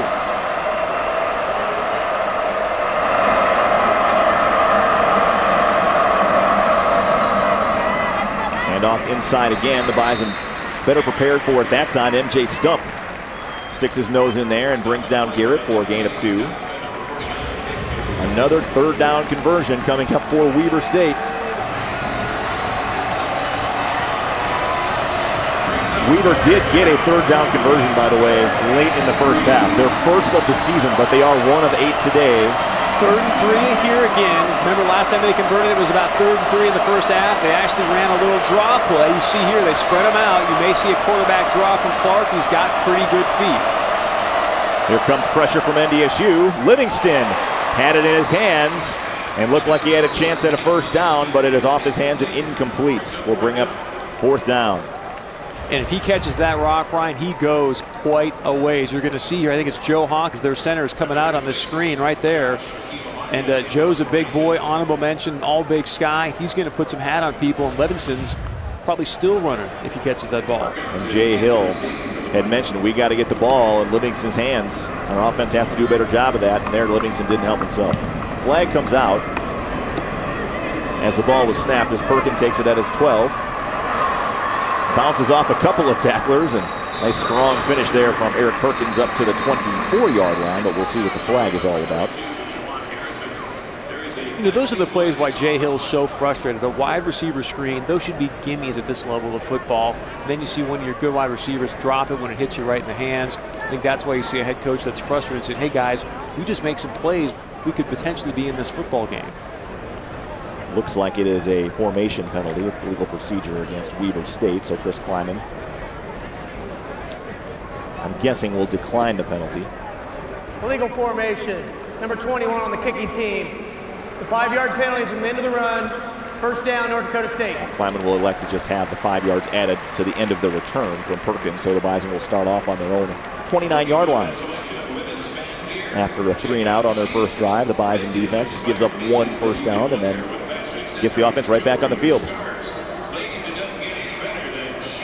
And today's game brought to you in high definition by Parents Lead, providing tips and tools for conversations that matter.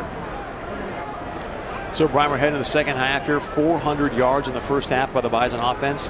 Do they change anything? Seems to be working whatever they have going on. And that was Dimitri Williams on the fly sweep. That got the carry. He's brought down for a loss of 2. And Williams, again, one of those true freshman playmakers out of Rosemont High School that they're hoping can fill the void for that slot receiver. They've had trouble finding a guy that consistently produce at that position since Ryan Smith left the program. They've tried a number of different players there, and maybe Williams can be that guy.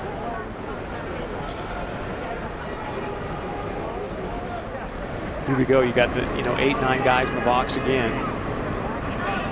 Connor Wentz, the tight end in motion. Back to the running game. Off tackle.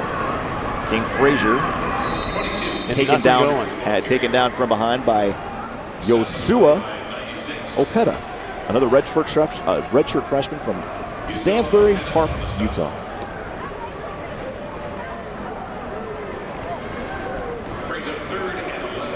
So 3rd and 11 coming up off the 1-yard run from Frazier. And already the first couple of plays we've seen defensively from Weber State has been much better, much more gap sound, and not getting gashed as much in the run game so far. Trayvon Johnson coming off the edge there. He's doing a nice job this game. Well, Tim Polasek said he has improved immensely from last year when they played. So he's looking so much better as Wentz fires right on the money to Zach Vra. Up to the 45-yard line. Gain of 16, good enough for a Bison first down. That was beautifully executed. You're going to see here Vra, as soon as he turns around, he's pretty well covered. That ball is there. Carson Wentz throwing the ball on time. And Vra, the linebacker, obviously thought Vra was going deep. Vra puts his foot in the ground, turns around, and boom, for a first down. Pretty tough for LeGrand Toya, an outside linebacker, to match up with Zach Vra in the slot, but that's what we saw in that play. Back to the running game. Bruce Anderson, ooh, almost busted out into the open. Picks up 4 yards up to the 49. Tripped up at the line of scrimmage by Likio Pope. Chase Morlock is in the game. Just want everyone to know that because he's having such an outstanding game. He may be getting the rock again and go 50 yards and score. 172 all-purpose yards for Chase Morlock today, including a couple of touchdowns.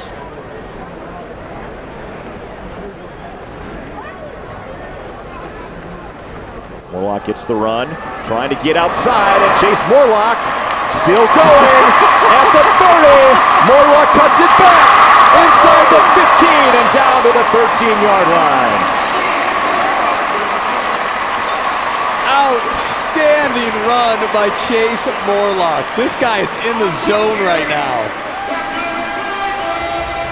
Nodak Mutual Insurance replay. Made a man miss there, made a man miss at the line of scrimmage.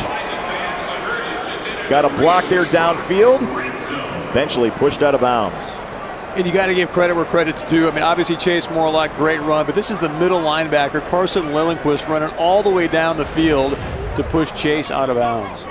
Not as much room to roam on that play as Lance Dunn is taken down. Maybe got 1 yard.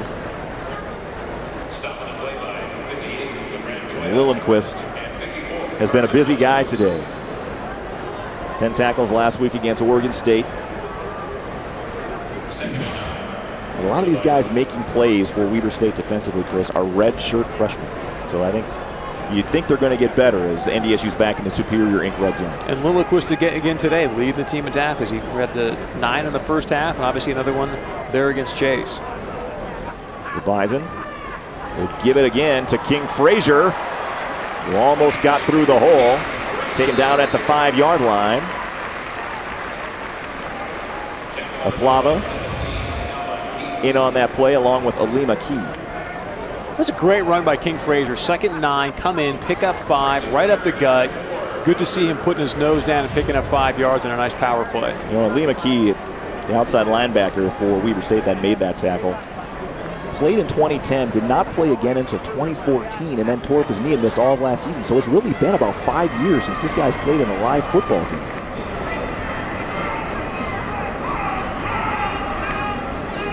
Bootleg for Wentz. Pressure coming. He dumps it off, but boy, that was covered up nicely by Weber State defensively.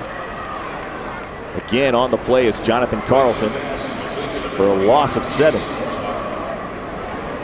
As Morlock was taken down, and that'll bring on Ben LeCompte for a field goal attempt. Excuse me, I think they're going to go with Cam Peterson here. So the true freshman has a chance for his first ever field goal in a Bison uniform. 6'1", 170 from Eau Claire, Wisconsin is Peterson. Boy, that looked awfully good off his foot as Peterson connects on his first ever career field goal attempt, and the Bison have extended their lead to 31-7 on the Egg Country Farm Credit Services scoreboard. We'll be back with more third quarter action from the Fargo Dome after this.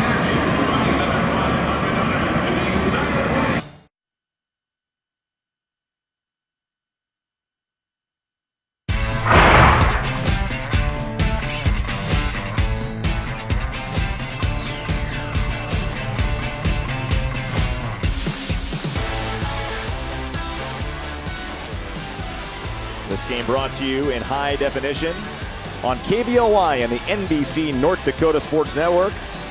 Live in Fargo on a beautiful fall day in Fargo, North Dakota for this home opener between North Dakota State and Weber State. Next week, we'll be back with you again for a game I think a few folks are looking forward to. North Dakota and North Dakota State kick off for the first time as Division I opponents.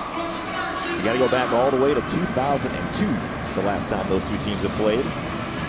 That was at the Alara Center in Grand Forks. As we get set to kick off another Peterson Farm Seed kickoff. Kick off your planning season with Peterson Farm Seed. Even today, Brian, as I was walking around the dome, you know, talking to people who were like, oh boy, can't wait till next Saturday. Can't wait till next. I was like, whoa, we got a game to play today. And North Dakota kicks off at home in their home opener, the Potato Bowl, today at 5 o'clock at the Alaris. Strong run as Wilkes stays on his feet. Tough young man to bring down. Fancy footwork up to the 25. Chris, there's a reason why Wilkes has fancy footwork. He used to be in ballet as a younger man. You were like a football encyclopedia. Where'd you pull that story out of? I just heard the word. He participated in ballet as a young man. That's why you kind of see he's got some pretty good feet he works with. 9 plays, 61 yards, and 452, capped off by the Cam Peterson field goal on that scoring drive for North Dakota State.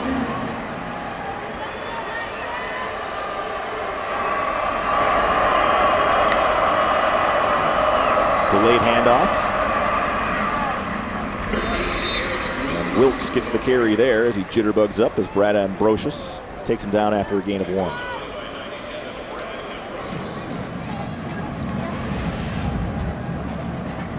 Wilkes really had to battle through some injuries last year. Saw some action as a true freshman, but just was nicked up. Never really got to 100%. The coaches hope he will break out here in 2015. Wilkes again gets the carry. Not much room as the Bison swarm him from behind.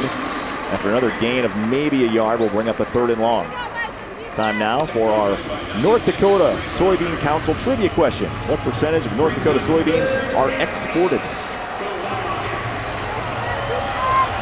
I have an idea. It's a large percentage. I was just going to say, another 3rd long here, Brian. Obviously, they're 1-4 as far as the 3rd down conversions this season. We'll see what they do right here. Assuming they're looking for Cameron Livingston, but depends if he's going to have the time to throw or not. And it is caught. Fighting for a 1st down on the play is Braden Corpus, a junior from Boise, Idaho. His 1st catch of the afternoon, his 2nd of the season, going to be short by about 3 yards. The Bison just 3 down linemen on that look, Chris, and that's something defensive coordinator Matt Entz said we are going to do a little bit more of, especially in 3rd and long, as we like the players we can blitz if we need to from different spots on the field. I think Coach Entz is going to be very, very happy with the way his defense is showing up today. With the exception of the 168-yard touchdown pass, which Chris Kleiman certainly wasn't happy about, at least still have been pretty good about holding this Weber State offense in check. Eric Perkins will call for the fair catch at the 23, and the Bison will have it there, leading by 24. Maybe a chance here, Chris, after this drive, if North Dakota State can get some points to maybe play some of their younger players on both sides of the ball. You never know when some of these young guys may have to step in a key situation, and getting them reps is an important piece of that. Well, as you talked about throughout the last 2 weeks, they've been given a ton of reps to a lot of 2nd and 3rd string guys, and this is a great opportunity to give someone like Easton Stick some game time just in case. We saw what happened in Montana, obviously, with Carson Wentz, so always a good thing when you can get your 2nd and 3rd stringers in there to get some game time reps. The offensive line has really done a nice job for North Dakota State today, despite missing Zach Johnson and having a little bit nicked up Jeremy Kelly at the guard spot. Frazier trying to get the edge. Excuse me, that's Lance Dunn on the carry as he's bumped down on the play by Jawine Harrison. You know, I was watching Andrew Bonnet on that play, Brian. You just got to tip your hat to him. The guy just loves to stick his nose in there and just lay his head on people. And there again, he had a great block on that run.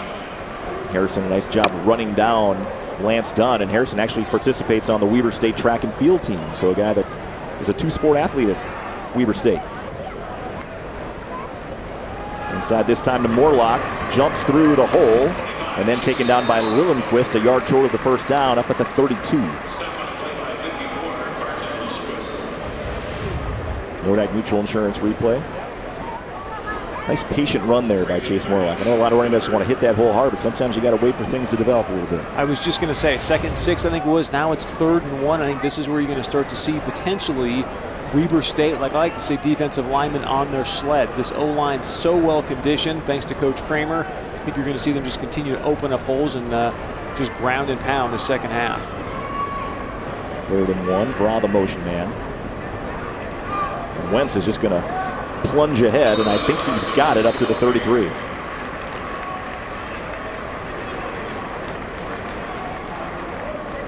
And they do move the chains for a 1st down.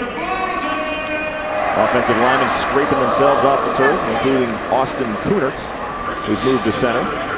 Now time for the answer of our North Dakota Soybean Council trivia question. What percentage of North Dakota soybeans are exported? 95%.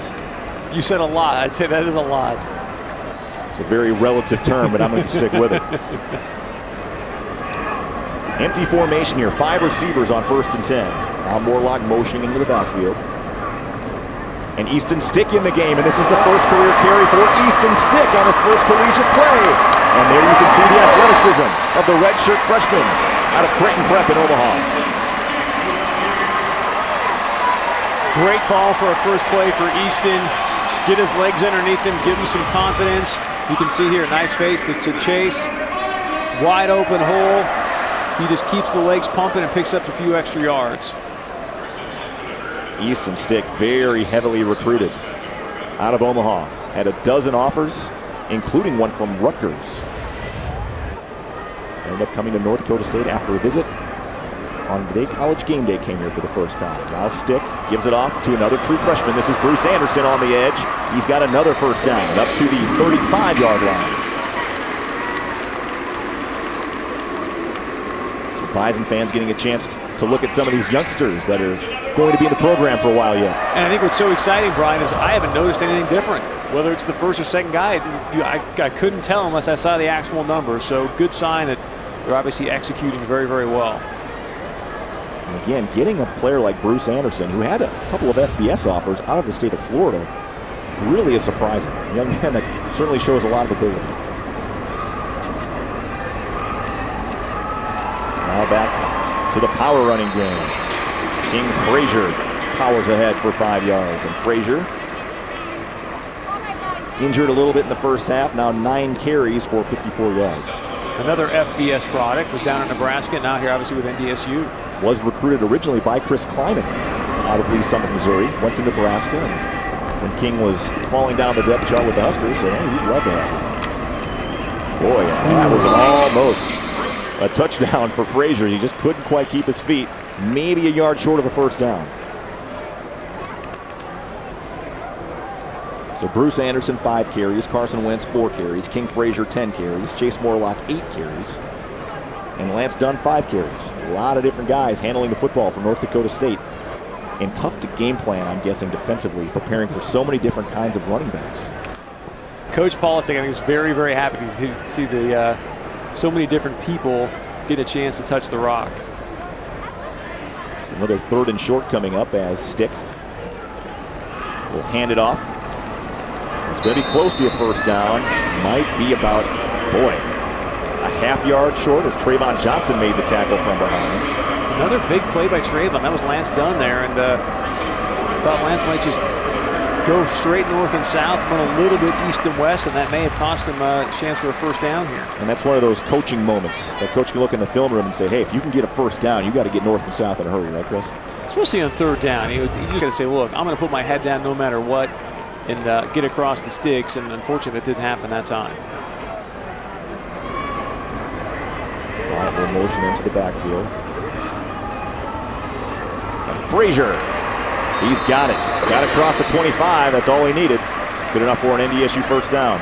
And there you said, great coaching moment before. There you see King Frazier's got some experience. He just put his head down, went straight north and south. And there's the first down. Now Dunn will come back into the ball game. And Easton Stick, as the 3rd quarter rolls down, trying to take the Bison in for another score. 5-receiver empty set here for Easton Stick. Now Dunn will motion to the backfield. Read option for Easton Stick. Somehow kept his feet. Got up to the 21-yard line. What will likely be the final play of the first half. Nice run here, but I think next time he actually may give it to Dunn. If you watch there, Dunn gets around that end. He is going a long, long ways, but again, nice run there by Easton Stick. And I like this. You put Easton Stick in at the end of the 3rd quarter. You can tell they're being very deliberate, taking their time, running off the clock, but most importantly, getting Easton some quality reps. Well, coming up, the 4th quarter brought to you by PetroServe USA, home of the 4-for-4 pizza special. Be sure and stop into one of 24 local PetroServe USA stores and pick up your 4-for-4 today. Back in a moment.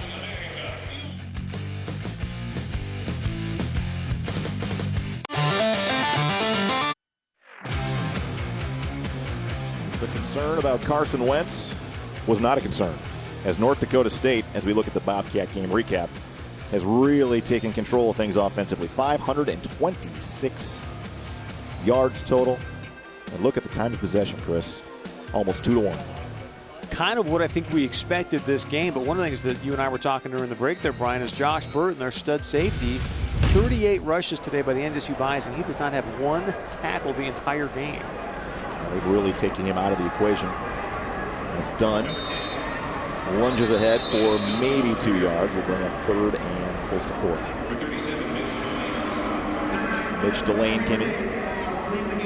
Delane has been really more active today than Burton has in the running game. Delane's interesting too. He went on a mission to Canada the last couple of years. He's already married, just a sophomore. And he's got a lot of time. Again, Burton will be back, only a junior. Johnson and Devontae Johnson's a senior. Taron Johnson is only a sophomore. So a majority of the secondary will be back next season for Weber. Stick, quarterback run. Darts inside, then outside. A nice job defensively by Trayvon Johnson, who got in the backfield. Penetration and really turned Stick back inside. That looked like it had the makings of a big play when Johnson really turned him back.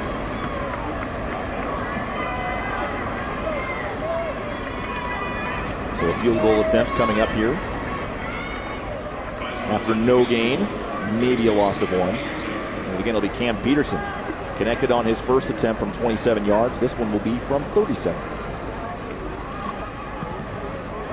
Plenty of leg. Wow. Wow, would have been good from about 60 as he booms that one through. Great kick. So Cam Peterson, 2 for 2 as a true freshman here at the Fargo Dome, and the Bison lead at 34-7. Back with more fourth quarter action, 13:58 to go on the Egg Country Farm Credit Services scoreboard.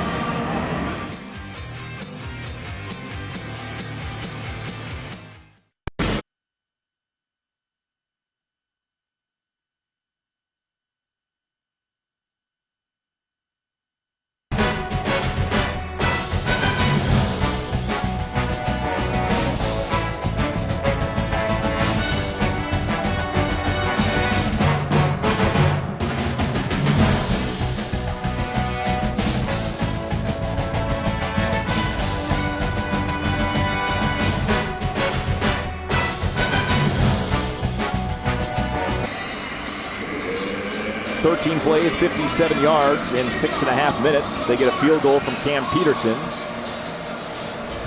And not a lot of scoring here for either team in the second half. Bison just 2 field goals, and Weber State has not, I don't think, even crossed midfield yet here in the second half. This one will be taken out by Wilkes. And Wilkes has some room to run. And how about the shake and bake there from Wilkes, who's now into the clear.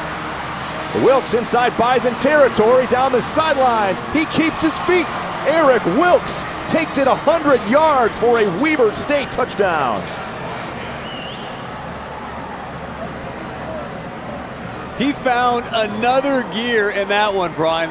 I thought for sure someone was going to catch him. He just kept on going, found that 6th gear, and took it to the house. 100-plus yard kickoff return. Special teams coach is pulling his hair out right now for NDSU. The Compt had a chance to slow him down, but Wilkes, and it looked like Dempsey had an angle on him there, and Wilkes just pulled away. Ballet training pays off, I'll tell you my what, friend. kids, you want to be a good football player, take some ballet when you're young, apparently. Goodness. The way he tiptoed the sidelines. Yes. All we didn't see was a pirouette. It's the only thing we missed. 13:44 to go here in the fourth quarter, and Weber State has pulled back within 20 off a special teams touchdown. Back in a moment.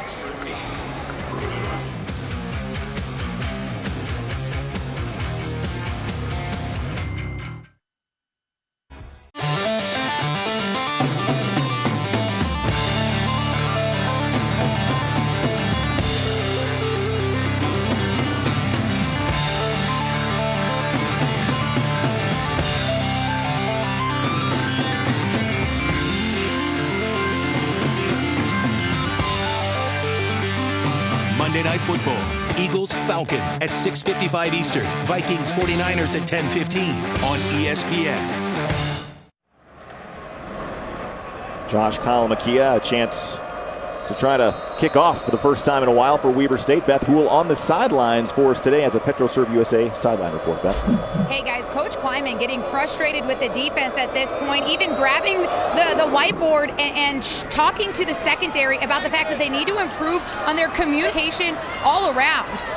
Coach Kleiman expecting a lot more from his defense. You of course heard it at halftime, and he's expecting more through the fourth quarter here. All right, thank you very much, Beth. Our PetroServe USA Bison sideline report. Dimitri Williams, his first return, taking it about the 10, gets it up to the 24. That's when the Bison offense will have it with 13:37 to go. We heard Coach Kleiman even say at halftime in his chat with Beth that, big plays just can't happen. They just can't. Yeah, we only give up 7, and we've only given up 7 defensively if you take away the special teams touchdown. But we can't give that play up because those are the plays that once you get into conference play can really hurt you. As Carson Wentz is back on the field. Kind of surprised by that. I thought it would stick around. Yeah, maybe the touchdown has changed things here for one more possession, And all of a sudden, State mishandles a snap or something, and Weber State gets another score, and all of a sudden you got a football game on there. Felipe Satake in on another stop. Here's what Carson's done today so far, 17 of 26 for 268 and 3 touchdowns. Throw in the fact he's got some carries today, 5 for 46 and a score. He's also had a nice day, would normally be enough to probably be the NODAG Mutual Insurance Player of the Game, but I think Chase Morlock has that baby gift wrapped already. Wentz fires in the flat, caught on the slant, right at the first down marker. Much better timing right there between him and I believe that was Zach Vroff, if I'm not mistaken, but that was right on the money. That was actually the first catch of the season for Nate Moody, who missed all of last season, a Dickinson, North Dakota native. Moody had a knee problem, redshirted last year, back now as a senior, and making his first catch in almost 2 years. Good to see Nate back in. Impressive timing right there for a first catch in 2 years. Great job by Carson and Moody. People forget that Moody, as a true freshman, was actually forced into starting the national championship game in Frisco, the first one they won. They were so depleted in wide receivers that Moody was the guy they put in there. Wentz back to work, surveys, has time, and will just throw this one away. I love to see that from Carson Wentz. Last year, even against Montana, that's a play where I think he hangs onto the football a little bit, tries to make it happen because he's a competitor, he's a great athlete, but he said, you know what, I'm going to get rid of the rock, not risk my health. That is a great sign of maturity from Carson Wentz. 2nd and 10 coming up. Clock stops, 12:16 left to go here in the football game. Majority of the crowd is still in their seats enjoying it. The students have vacated, the majority of them. Williams, the motion man. Wentz swallowed up by a trio of Weber State defenders. Lillenquist in on another stop. Carlson as well has been very active from his defensive end position. That's what about 4 or 5 times just in the third quarter that they saw that play, and I think they're starting to sniff it out, meaning Weber State, but pretty soon I'd like to see him hand it off there to the fly sweep guy and let him run around the corner and run up the sideline.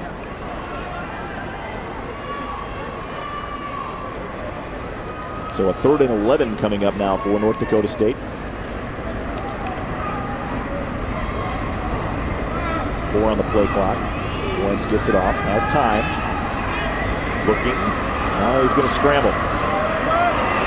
And he's going to take off and is bumped out of bounds by Lillenquist. No game for Carson Wentz, and the Bison will have to punt. And I just said it a few minutes ago, but that's the exact kind of play you'd like to see Carson Wentz just throw it away. You get outside the tackle box. You're obviously not going to take the intentional grounding, but a play like that, it may look a little late, but don't even risk it at this point for Carson Wentz. He was still in bounds there, so that should not be an illegal hit. It was a good no call, but a Carson Wentz from a maturity standpoint, just get rid of the rock, come back for another down. High snap. LeCompte handles it on a low liner that bounces at the 26. Just kind of takes a sideways hop, and Jalen Allison will let it roll and finally down to the 21. 34-14 the score on the Ag Country Farm Credit Services scoreboard. We'll have more from the Fargodome coming up.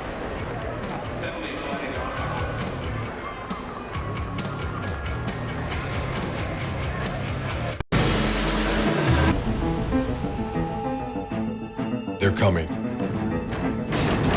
They haven't forgotten. Their mission is clear. This is your warning. Their sights are set. They're going to try to take what's ours. Are you ready?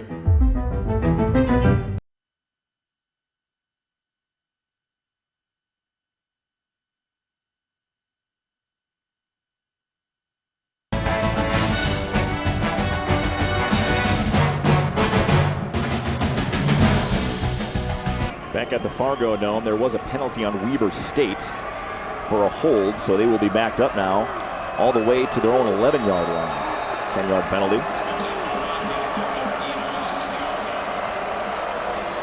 Jadrian Clark will give it up inside to Garrett. Brad Ambrosius right at the line of scrimmage. No gain for Garrett there as he's taken down.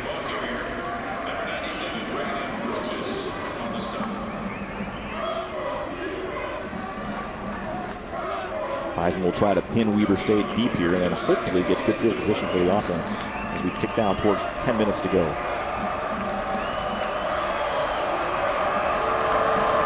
Clark so far today just 8 of 20 for 119 yards. Fires there to Livingston, who's been pretty quiet for the last couple of quarters. Hauls it in, short gain, 4 yards, will bring up 3rd and 6. Nice catch there by Livingston. Good coverage by C.J. Smith. Just couldn't force the incompletion. Clark. Oh, drilled by DeLuca. DeLuca came free and Clark had no chance. I didn't think he saw DeLuca coming. Watch this, he just looks surprised. There's times in this offense, Brian, where I look and I go, I didn't even see what they were even trying to do right there. Could you tell? You know, unless there was some sort of screen they were trying to set up, but it didn't look like he was there, and I think Clark just thought better of it and said, you know what, I'll eat it. Don't want to turn it over down here if we can help it. So, Kalamakia now will punt from his own end zone. Kind of a wobbler. Perkins at the 40. Going to try to cut back across the grain. Stays on his feet. Got a big block on the inside, and there goes Perkins. Nice open field tackle at the 30-yard line. And it was an offensive lineman that made the tackle in space, Calvin Stein. So give the big man credit for hanging in there, or Perkins might have been going the distance. 9:21 to go. Bison, short field, leading by 20.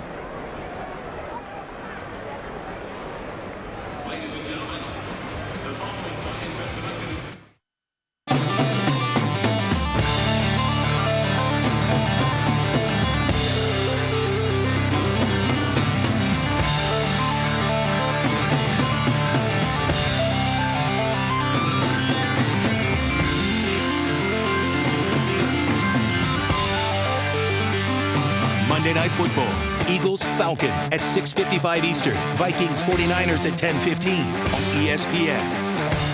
That jet sweep, and he obviously ran up the sidelines for, 15, 20 yards. So great call right there. Nodak Mutual Insurance replay. Williams had room to roam out there. See why the Bison coaches really like what he brings to the table. An electric kind of player. And they've been setting it up all game. Again, the third quarter, they must have ran where the quarterback kept it 4 or 5 times, faked it to a guy like Williams running around near the end, and that time they gave it to him for a long gain. Here's Ndowski in motion. Stick will fake. Excuse me, that's Wentz. Now he'll dump it off to Urzendowski, and he falls ahead to the 7-yard line. Pick up close to 7.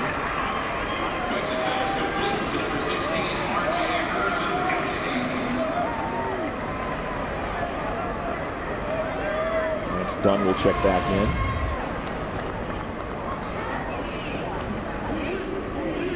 The Bison here now inside the Superior Inc. red zone once again.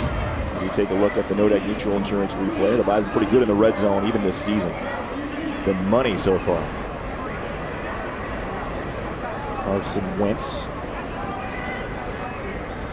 will take the snap and give it to Dunn.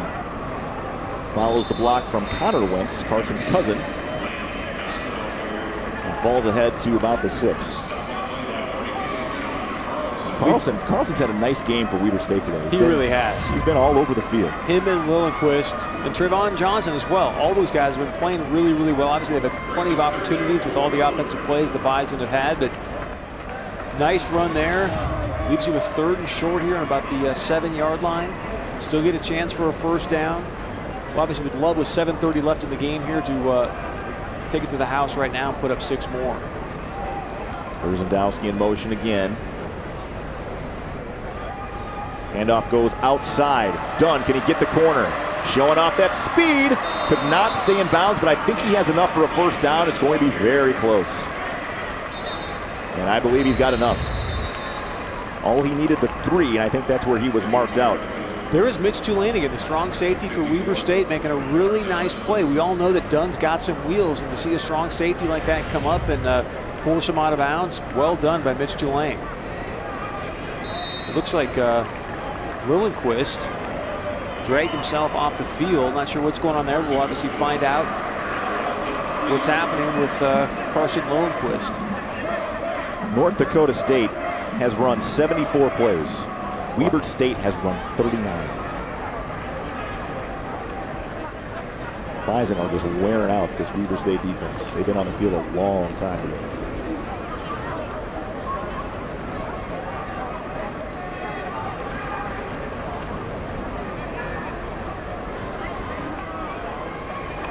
Once again, this time to King Frazier, untouched.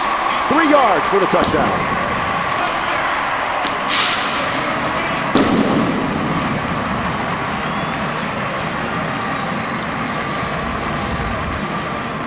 Great job by the big boys up front again. And Brian, we were talking about this all game. And yes, I'm sure the Weber State down guys right now, they're tired. You just mentioned the number of plays, and great confidence builder for the big boys up front. So Frazier punches it in. His first touchdown of the day. 63 yards on the ground for King Frazier as he rumbles in from 3 yards out. And the Bison lead it 41-14. 6.5 to go from here in Fargo. 5 plays, 30 yards. King Frazier in from 3 yards out in just under 3 minutes. And the Bison have once again extended the lead. Up 41-14. LeCompte booms it away. Be a touchback here on this Peterson Farm Seed kickoff by Taron Johnson. And they're taking a look at Lillenquist. Looked like he got rolled up on a little bit. And that's a guy they're going to need. He's had an outstanding game. You can see him over there on the sideline earlier, just dragging himself over to the trainer's bench. Hopefully he's going to be okay and be back in the game. Weber State has their home opener against Sacramento State, and that's a big game for Weber. They got to try to get off to a strong start in the Big Sky, and certainly Sacramento State is a winnable game for them, and getting back home after 2 tough road games. Starting off at Oregon State and NDSU is not easy. They had such a tough year last year. They were 2-10, I believe, but they didn't win a game until the 7th, 8th game of the season. Clark across the middle, put it right on the money. First time, I believe, the tight end Cody Ayolfson was targeted today, and he could not come up with it. 2nd down. Matt Plank in the game at middle linebacker. That was great coverage by Plank. I mean, he was all over that guy.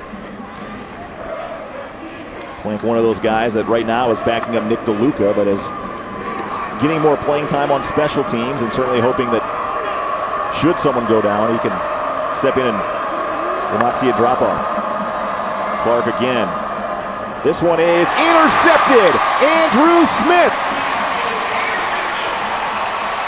Being in the right place at the right time. Great interception by Smith. I'm not exactly sure who tipped that, but it was a tip ball. Smith's right there and gets the pick. First career interception for Andrew Smith, the junior out of Sioux Falls. He's going to Livingston, and again, Livingston was the one that tipped it and right into Smith's arms. And I think with the linebacker underneath, Chris, he had to get a little more air on that to Livingston to get it over him, and just out of his reach. And that linebacker again was Matt Plank, playing very well, being in the right position. So the Bison will take over in Weber State territory at the 40. Easton Stick back into the ball game, will hand it off. Not a whole lot of room to roam that time for Bruce Anderson. Darts ahead 3 yards up to the 37. And Burton making the tackle, pushing him out of bounds.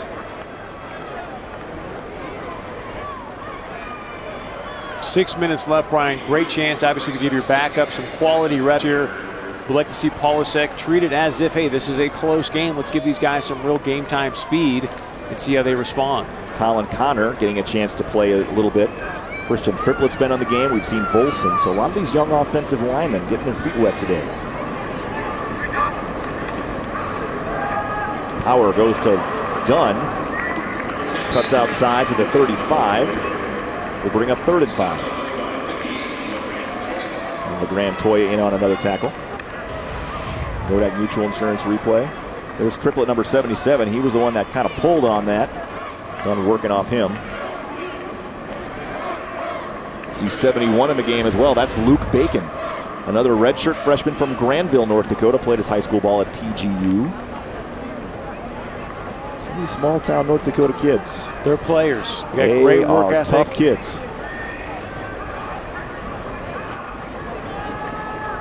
Handoff goes inside, and I think Dunn is going to be about 2 yards short of a first down. So that means it's decision time here for North Dakota State. Maybe they'll just elect to keep the offense on the field and just try to go for it.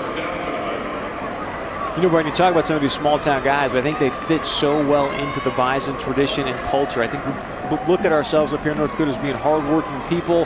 These guys are coming off farms. They're willing to work hard, put in the extra time, the extra effort. It's obviously paid great dividends for the Bison. Play clock down to 10, and I just wonder if the Bison will just run it down and call a timeout here. Chris Kleiman heading towards the official.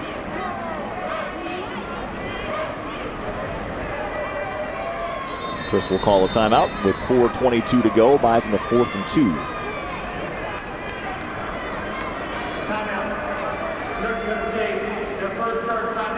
North Dakota State on the verge of their first victory, just 4:22 away, and then the big rivalry game with North Dakota coming up.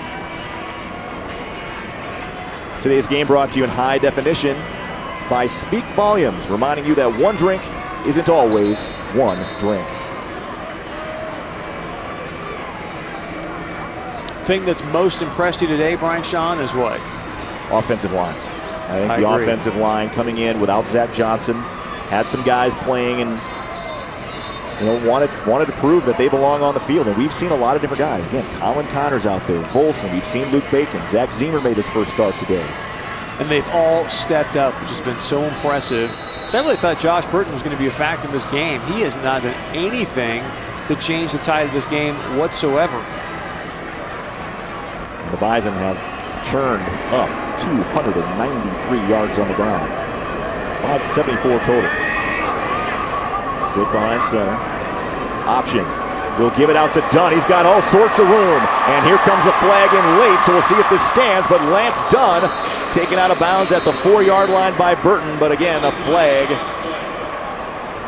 I hope this play stands because I love the play call. The old option. Number 71, 10-yard penalty. And that's going to go on the redshirt freshman Luke Bacon. Called for holding, wiping out what would have been a 30-yard run. For a second there, I didn't know if that was Easton Stick or Jeff Bentram. I mean, it was just great to see the old option play come back to the Bison. Kind of see Bacon get hooked his guy a little bit, and that's what the official call is. Burton knocked him out of bounds. So the Bison, instead of punting, or instead of going for it, will punt.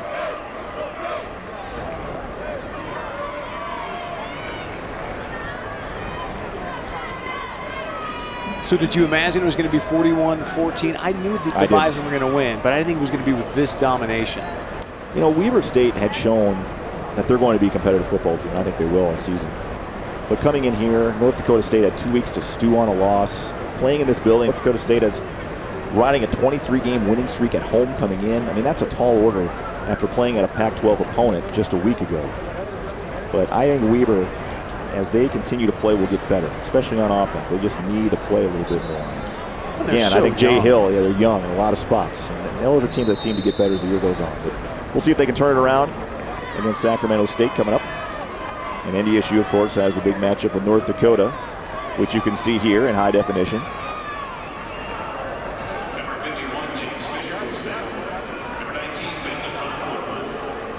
So Ben LeCompte on to boot this one away. Weaver came after that one a little bit. LeCompte hung it up and bounced into the end zone. The Bison had a chance to down it deep. Said it'll be a touchback. And Weber State will have it at the 20-yard line. So any early thoughts on next Saturday's game? Well, I think North Dakota has the attention of a lot of people based on what they did to Craig Bowles' team. As we take a look at the new seed fan cam, students hanging around, going to celebrate this victory. That's one of the redshirt offensive linemen that actually just signed with NDSU. But North Dakota coming in here after beating Wyoming and soundly beating Wyoming, holding Wyoming to just 29 yards rushing in that contest out in Laramie. UND will take on Drake today at 5 o'clock in their home opener. Clark on the, that's Chad Leckington into the game. His first snap, 6'2" sophomore from Shelley, Idaho. He did play in 9 games last season, so he has some experience as Jadrian Clark's day is apparently over.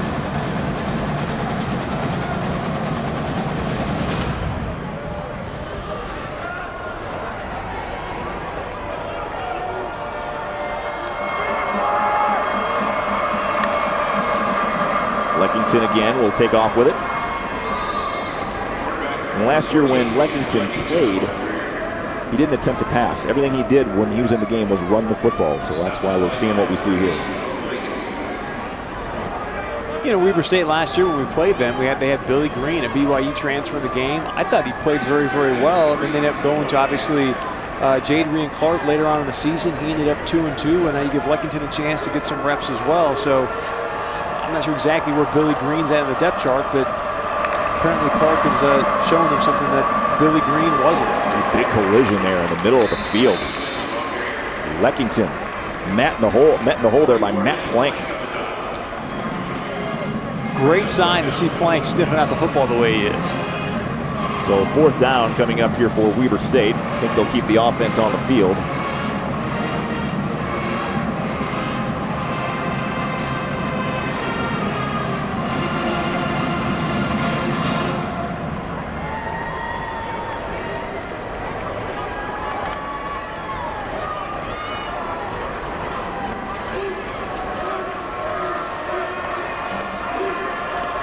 Fourth and 3, under 2 minutes to go. Leckington, play action, will throw it. Has a receiver, and he is inbounds, I believe. That would be the first catch by Darrell Denby. There is a flag back at the 31. And I believe it's going to be a defensive hold on NDSU, so regardless, it'll be a first down. Brian, as we wait for this call, some other news here coming out of the Missouri Valley Conference. University of Northern Iowa, 38. Holding. Eastern Defense, Washington. number 48. That penalty is declined. Final. Result of play. Final. First down. Big win there for University of Northern Iowa. And they really needed that win at home, Chris, because the road only gets tougher for UNI. They go on the road to Cal Poly. That's a tough trip. 7 o'clock game on the West Coast. So you get back at like 5 in the morning, and then you got Illinois State following week before Northern Iowa comes here for homecoming. So it's a brutal stretch for the Panthers to start off the season. Garrett dragged down. Nice job defensively by Greg Menard. No, excuse me, that was 94. Stanley Jones, a redshirt freshman out of Bismarck High School. Nice play here. Comes off the block, grabs the freshman Trayshawn Garrett, takes him down. So Stanley Jones makes his first tackle of the season, and it's a tackle for loss of 4. Leckington in the flat, dumps it off.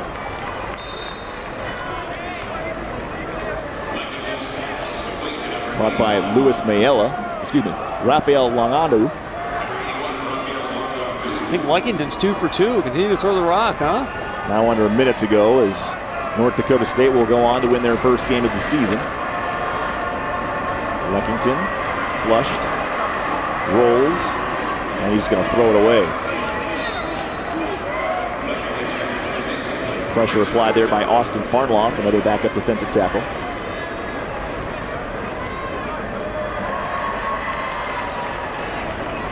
Caleb Butler, another redshirt freshman out of Coon Rapids, is going to see his first action today.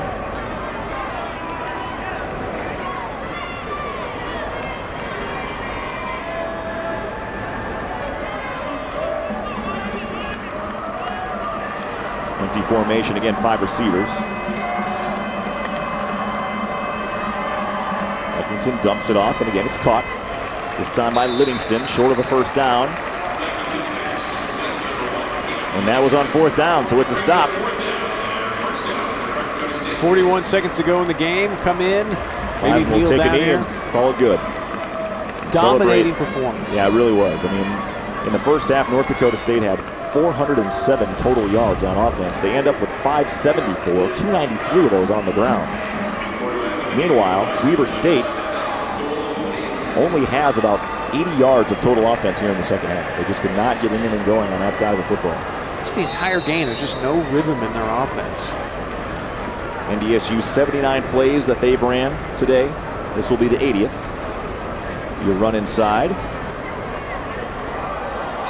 And Darius Anderson got his first carry. Flags come flying in. Looks like it might be a personal foul. I can't see the number, but Cole Davis, also in a quarterback, took his first snap of the day today.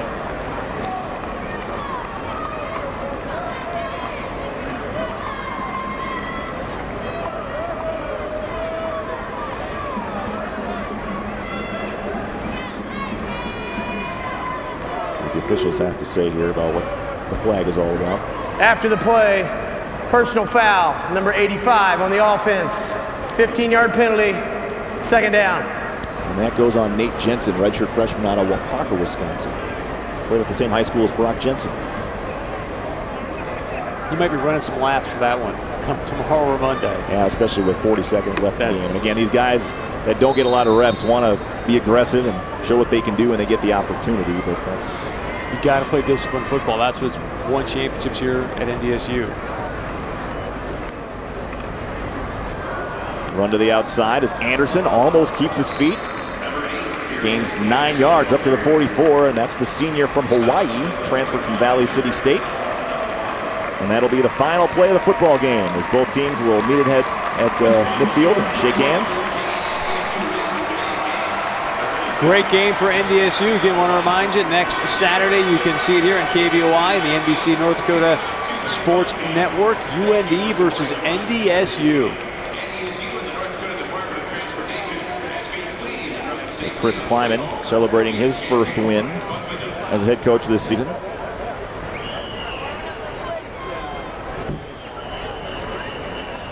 And the Bison, 41-14 victors.